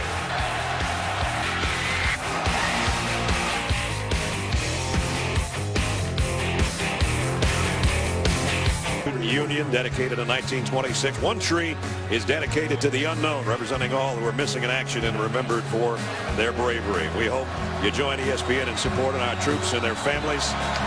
You can go to www.uso.org/ESPN to grant a wish to our military heroes and their families. Fourth quarter to start. With Todd Blackledge and Holly Rowe, I'm Brad Nessler. Mississippi State trails by 13 here on the road. Griffin broke one tackle. He won't get away from Kevin Minter. You know, even though a lot of the crowd seems to have gone, it's still loud in here. Mississippi State does something really unusual. See the left guard, Gabe Jackson? He's looking at the quarterback, and when he sees the clap, he taps the center, Dylan Day. The center never looks between his legs, to see when the quarterback claps. He trusts the left guard to give him a tap, and then when he's ready, he snaps the football. The center likes to keep his eyes on the defense to make any protection calls. There's the clap. There's the slap. There's the snap. Third down and a misfire on the far sideline, almost picked off by Jalen Collins.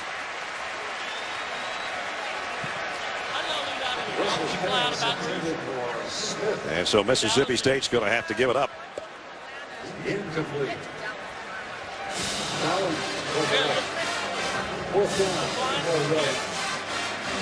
Odell Beckham will drop back, waiting on the kick of Swedenberg.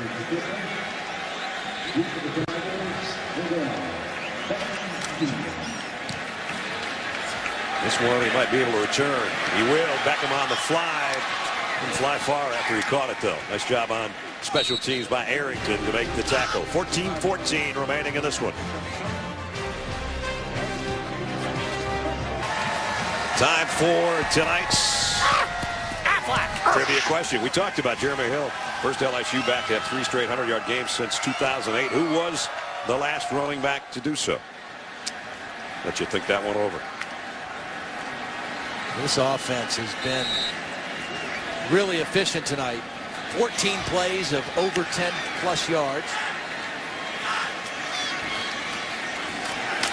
Russell Shepard on the carry here out to the 32-yard line. Cameron Lawrence with another tackle. They have a little chat. It's their 58th offensive play of the ball game, and they've had 20 first downs. So what that, I'm not a math major, but that equates to that they've averaged getting a first down in less than 3 plays. It's pretty good. It is. There's Stradrawa, the offensive coordinator. After this play, I want to tell you something I saw in practice. Pretty interesting the way they operate in preparing him and the team for him calling plays from up in the press box. Second down and 7. That little toss back to Hilliard. He takes it outside and for a first down to the 40-yard line. Watching practice on Thursday, and when they're going through their scripted offensive plays, Stradrawa was sitting at a table in the end zone, not watching the plays. He's got his headsets on and his script, and he's calling the plays.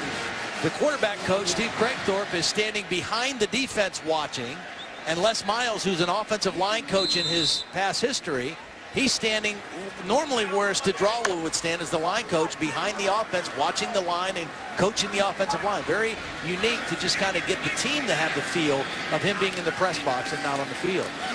Same play up the middle, and so at the 40-yard line, second down and 10 after no gain by Jeremy Hill on the last play. Mettenberger, quick slant, a little bit behind the receiver, but Boone makes a catch and he moves it forward and picked up about 7 yards. Well, a little while ago we asked you the Aflac trivia question. So we gave you not very much time to think about it, but who was the last LSU running back to have 3 straight 100-yard games? Boom, boom. Todd got this in the meeting. Charles Scott was the last to do so. I have trivia question part 2 for you. Who's the last true freshman at LSU to have 3 straight? That was just running backs. True freshman. Think it over. I'll give you the answer after this play. It's a bonus question. You're right. I would guess Kevin Falk on that. Okay. Here's Copeland. Not going to get the first down. Got back to the line of scrimmage. Justin Vincent in 2003 is the last freshman tailback at LSU to have 3 straight hundreds. So LSU hadn't had a 3 and outs and in the whole ball game, and they haven't punted much in the whole ball game, but they're going to have to here. Brad Wing, by the way, has been named this week as one of the 10 semifinalists for the Ray Guy Award, the All-SEC punter a year ago, and he's not the busiest guy tonight, but he's out there on a 4th down and 3. Ray Guy awarded the best punter in the country, and he's on the final list of 10.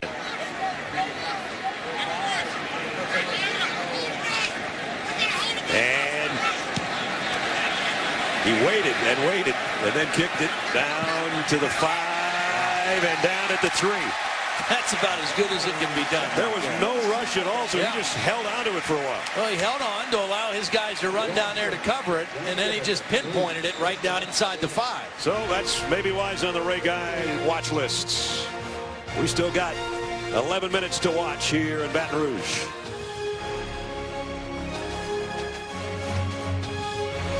$92,831 is already headed down to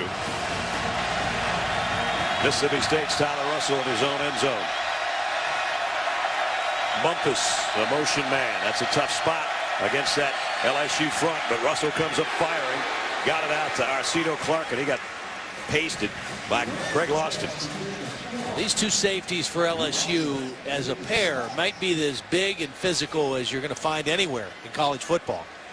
I mean, both of them, Reed and Lawson, are both 6'2". They're both well over 200 pounds. And they really bring it when they come to tackle. Marquinhos Mingo continues to egg the crowd on for that left defensive end spot of his.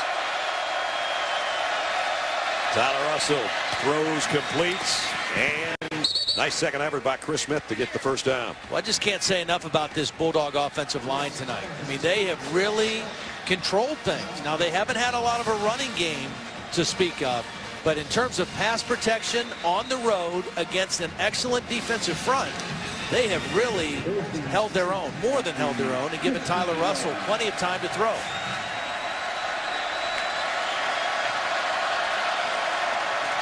They run right this time behind Hemphill, the fullback, and get a couple out of it.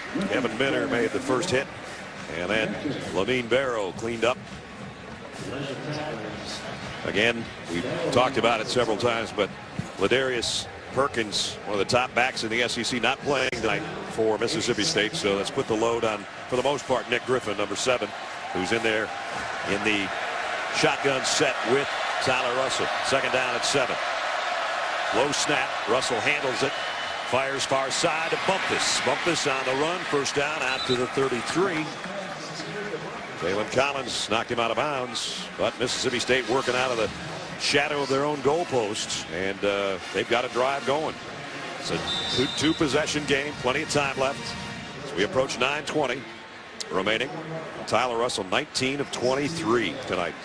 By far the best we've seen him play. And they've avoided third down situations for the most part. Only 3 in the first half, only a couple here in the second half. They've gained their yards on first and second down.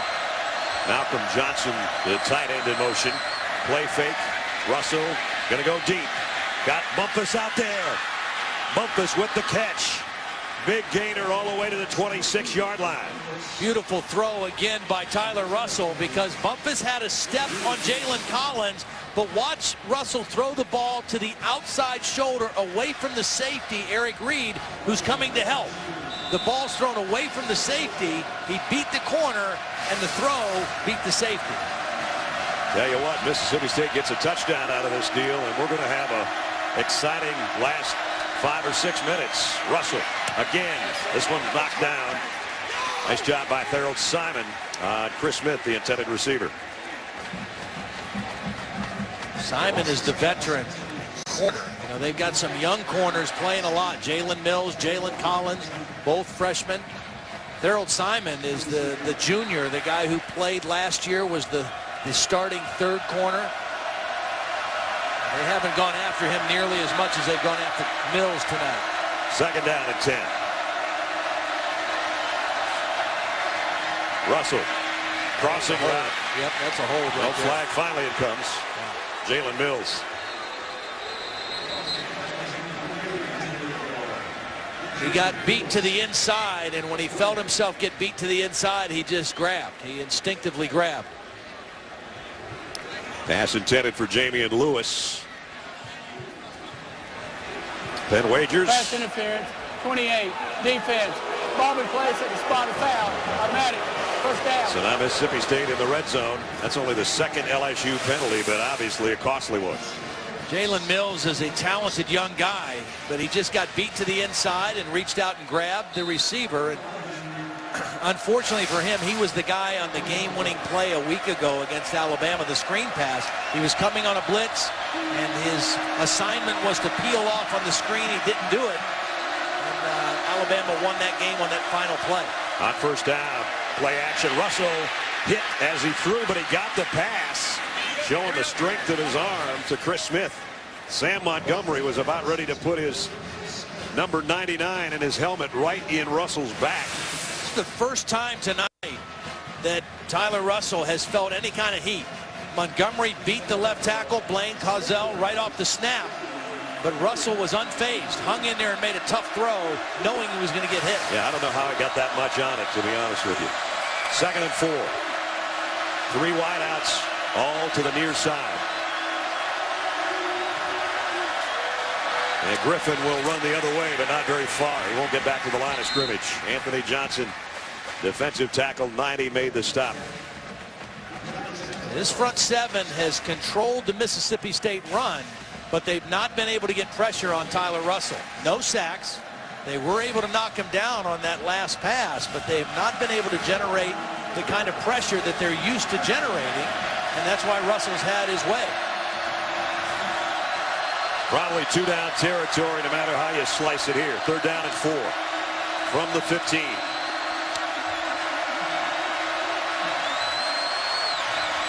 Russell scans the field and he's sacked by Montgomery. Johnson's there as well. That's the one thing they didn't need. Well, we talked about Tyler Russell holds the ball a long time, sometimes as late as he possibly can. This time he probably should have thrown this one through the end zone.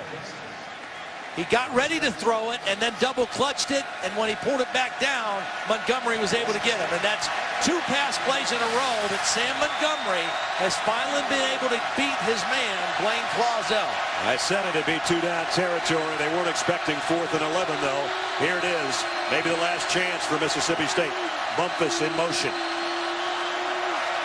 They fake the draw. Here comes Mingo. Down he goes for the 2nd time in a row. Well, they go the entire game, and they're not able to get to the quarterback. And then when it mattered the most, on 3rd down and 4th down, first it's Montgomery, and then it's Mingo coming from the other side. And it's just a speed rush, and he went right around Charles Sidaway. Again, an offensive lineman on the road, the crowd noise, you don't get off the snap quite as quick, and Montgomery and Mingo finally come to action. See how MetLife can provide the coverage you need.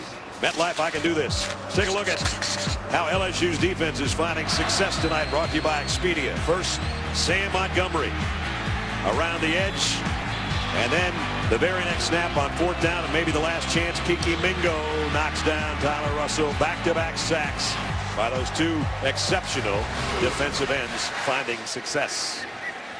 And now LSU would just like to grind the clock here with the ball and the lead and 6:26 remaining. And here goes Hill.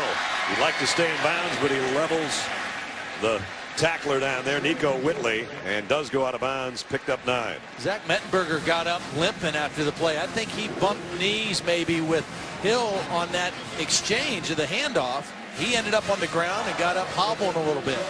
Zach's got a big brace on his left leg. 2nd down short, yard to go. Jeremy Hill to the right of Mettenberger. You got to think this is going to be a handoff to him. Nope, they're going to throw. And I'm not quite sure why. Landry, the intended receiver. Again, this is just Zach Mettenberger and the receivers. The line's blocking run. They're expecting a run with Jeremy Hill. Watch the line block. Hill's thinking he's getting the ball, and Mettenberger was not anticipating the corner blitz from Jonathan Banks and not able to make the completion. I mean, I agree with you. At this point, you don't need that. Just go ahead and run the football and run the clock. Get your 1st down. So virtually no time came off the clock. There's still 6:04 remaining. Still maybe an easy pickup, they're thinking, on 3rd down a yard as they go back to a big set here. Extra tight end. And Hill behind Copeland. And it will be Hill behind Copeland. And he's got the 1st down. The clock will continue to run. Remember, Mississippi State took a timeout earlier in this half, too. And they've only got a couple of ways to stop it.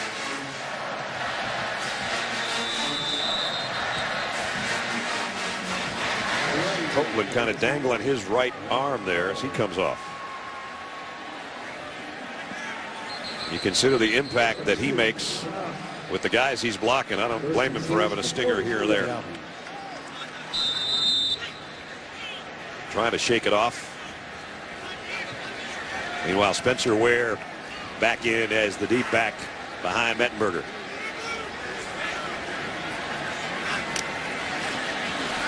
And Ware broke one tackle, not the second. Nice job by Jay Hughes coming up from the secondary to make the hit. LSU, if they win this game and go to 8-2 and 4-2, they are going to be celebrating the start of another winning streak after having a 22-game home winning streak snap. But they're going to be thinking, if we just would have held on in the last 51 seconds last week, look where we'd be sitting. Yeah, they again, they outplayed Alabama last week in so many ways. But A.J. McCarron, right before the half, he had a beautiful drive, and at the end of the game, he was 4 of 5 to win the game, and they just couldn't close the deal. That's Hill. Cameron Lawrence with the stop, but Hill got 2 or 3.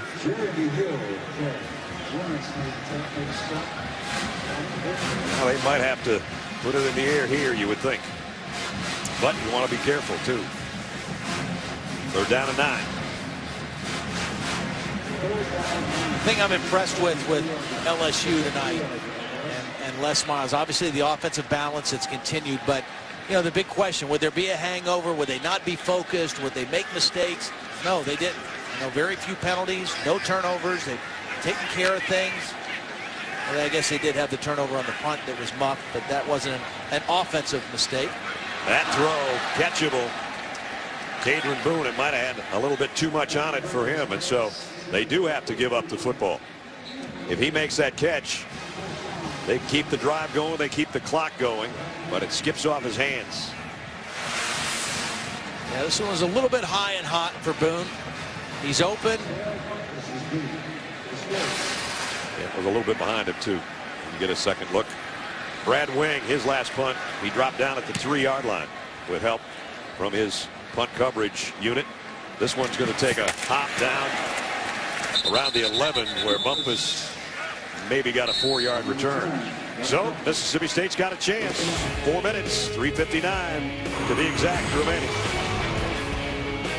College football prime time presented by Hampton Hotel. It's been a good game, and there's still hope for Mississippi State, but time is of the essence. Long ball from Russell, and a penalty marker comes in. Going to be on Simon. I don't know if it was interference or holding, or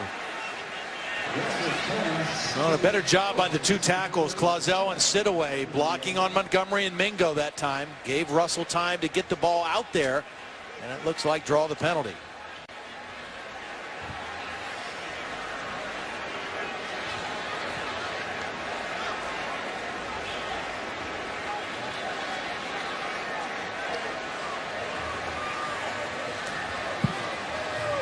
not sure why the discussion is taking this long, but well, maybe they're trying to see if it was a catchable pass or not, if the ball was sailing out of bounds or not. Ruling on the field is there is no flag on the play. Second down. All right.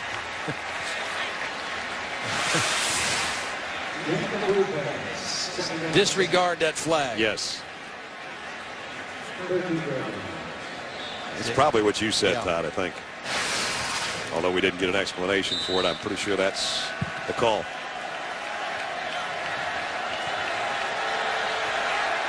Well, Sam Montgomery is in a sprinter stance right here. I mean, he is ready to go. And Tyler Russell hopes he doesn't get there.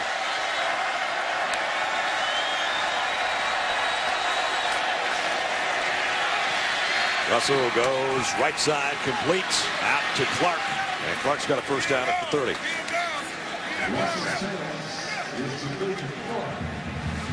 But Tyler Russell's played well tonight. Sure has. It's going to be tough for them to win this game possibly, but he has really played well and has bounced back. And that's a tribute to him. It's a tribute to Dan Mullen, Les Koenig, the entire staff, because this Mississippi State team's come to play tonight. And here's Bumpus going another way. He's got another first down. Took a hit late Apparently not late. Minter, after he looked like he was down, gave him a little something extra, but they've got it out to the 41-yard line with a first down. Obviously, Mississippi State going without a huddle, trying to conserve as much clock as possible. They need 2 scores. Russell, deep middle, got another one. This time, Malcolm Johnson. Another beautiful throw. Pick up a 17. Malcolm Johnson is listed as a tight end, but he can see he runs extremely well, and he has been a valuable target for Tyler Russell tonight. 6'2", 230 pounds, and can run, and is a big body to guard. First and 10. Just outside the LSU 43 for Tyler Russell. Took a hit as he threw that one, incomplete. And he's still down. And Mingo with the shot just as he let go of the ball.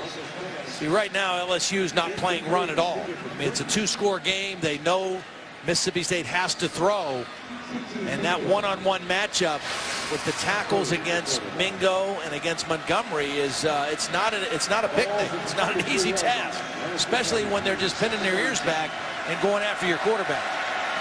Second down and 10. 3 wideouts for Russell. In the gun and under the gun. Throws, and it is almost intercepted by Jalen Collins. A nice play by Collins, but Russell did a nice job that time stepping up in the pocket. He moved up, bought himself some more time, and this is excellent coverage by Jalen Collins. No separation by the receiver, Robert Johnson. Collins able to knock the ball away. Again, Mississippi State will use 2 plays to try to get 10 yards if they can't get it here with just 3 minutes remaining. You got to hope those tackles can move those guys up the field and Russell can step up. He got hit by the collapsing pocket in Montgomery again. And that's 4th and 10. Now here's Montgomery again. Here's Mingo. Montgomery's just going to collapse the pocket. Again, he's not playing run. He's playing pass all the way. And he gets Clausell on his back heels, and he's kind of on roller skates and pushes him right back into the quarterback. And as good as this offensive line has protected and played tonight, these last couple possessions, it's kind of fallen apart. There was a receiver in the area. Therefore, there is no foul for intentional grounding. We'll disregard the flag. There had been a flag in the backfield right in the yellow part of the tiger eye down there that we couldn't see, and that's where they pick it up after they determined there was a receiver out there. So 4th down and 10. And maybe the last shot here for the Bulldogs. They couldn't convert on the last one because they got sacked by Mingo. And now Montgomery and Mingo in those track stances that Todd was talking about on 4th and 10. Throw is complete to Bumpus, and it's a first down, Mississippi State at the 20. And again, step up in the pocket. That's what Tyler Russell did. Hope that your tackles can take those guys up the field and then just step up and buy that time to make the throw. That was good job by those 2 tackles and a nice job by Russell feeling the pocket.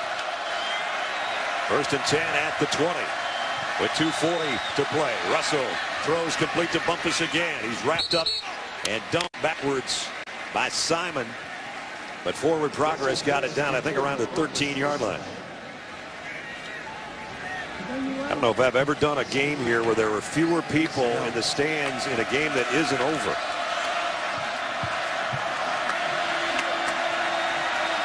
This one is not over, especially if Mississippi State gets a touchdown. Russell throws, broken up again. This one by Lamine Barrow on a pass intended for Malcolm Johnson one more time. That actually might be a good thing for Mississippi State. If he catches it, it's probably not a first down. Clock's going to still run. You want to keep those timeouts. I think you got to throw towards the end zone here. You can get a first down, which would stop the clock temporarily, but you need to score quickly and then think about onside kick. Johnson and Bumpus to the top of your screen. Clark down to the bottom.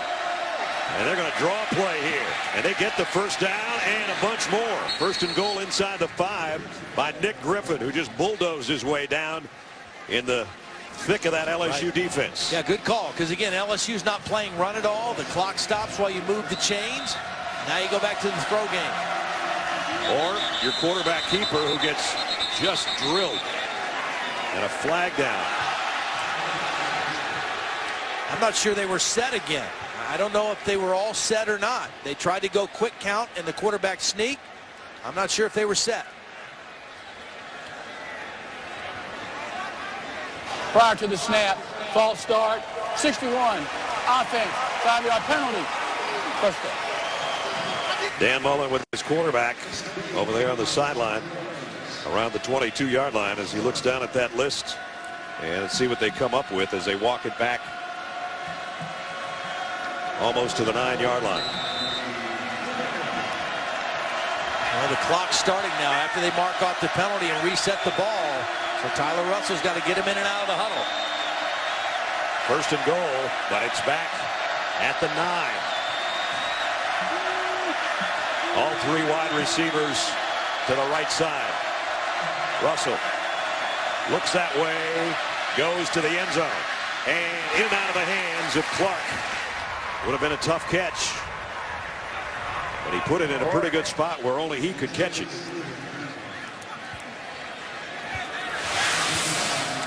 Take a look at this now. I think Robert Johnson is going to be open back here. He goes to the corner, and they're not able to make the completion, but take a look at the back of the end zone. See if Robert Johnson isn't open back there. Went for a tougher throw, and now it comes up second down. Now they got the same group of receivers, but a pistol set with Griffin. Now he'll flush out of the backfield. Empty set. Tyler Russell on second and goal. Russell pressured, fires, intercepted by Craig Loston going the other way. And you can say goodbye, Loston. The length of the field. Touchdown, LSU.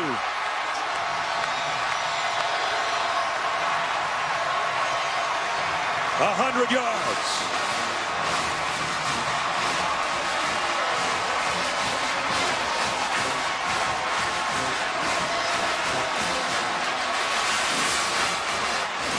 Well, this time he was looking towards the back of the end zone. He just didn't see Loston. He's looking for Bumpus the whole way.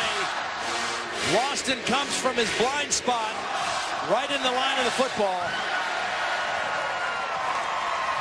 Coast to coast for Loston for the touchdown right at the goal line. And then there was nobody that was going to deny number 6. And that'll be the capper for LSU. Mississippi State threatening. Could have made it a one-possession game with an onside kick to come. And a guy who's played very, very well tonight, Tyler Russell. I know he feels badly, but tried to tuck one in there. And Loston took it the other way. Pick 6 makes it 37-17.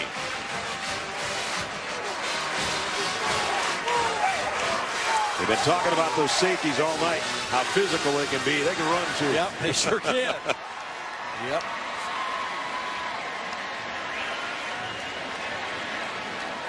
Both of these teams have on their schedule remaining in regular season Arkansas and Ole Miss in opposite order.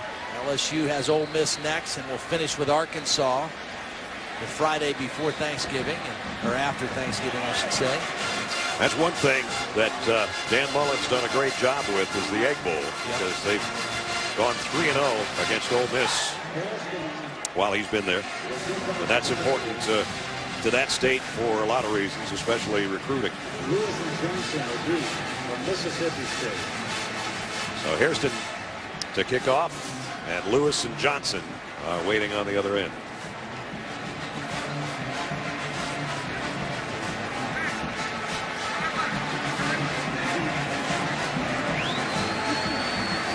We're going to have to have, I thought they were going to have somebody hold the ball for Hairston too, but he'll set it with 1:13 remaining. And the guy that ended all doubt right there, Craig Loston, the junior out of Houston, Texas. Got to be a little winded. A great run back. Once he got it, there was never a doubt, because there was nobody on that side of the field and nobody in the way to stop him. High kick. Taken by Lewis around the 10. Lewis darts his way across the 20 out to about the 24-yard line.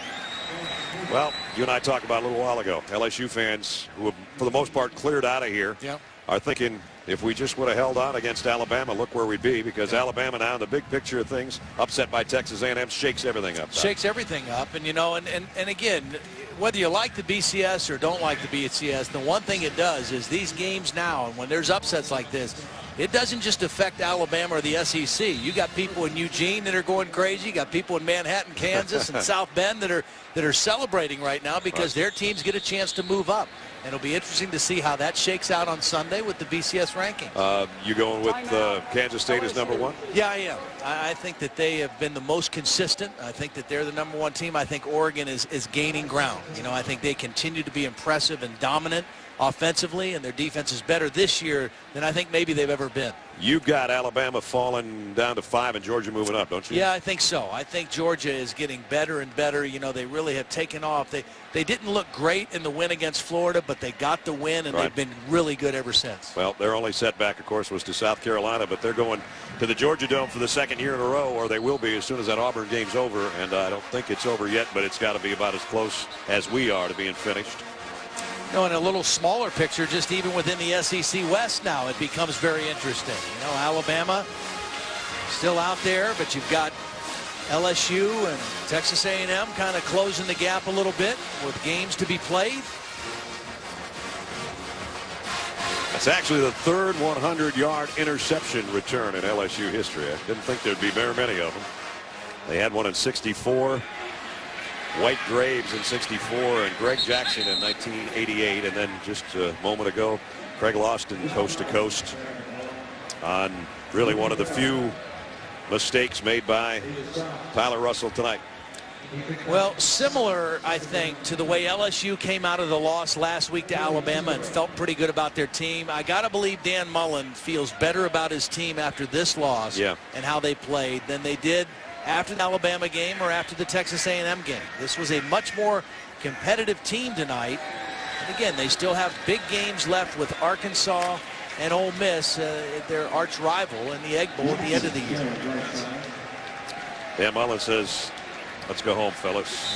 Going to be 3 straight losses after a 7-0 start.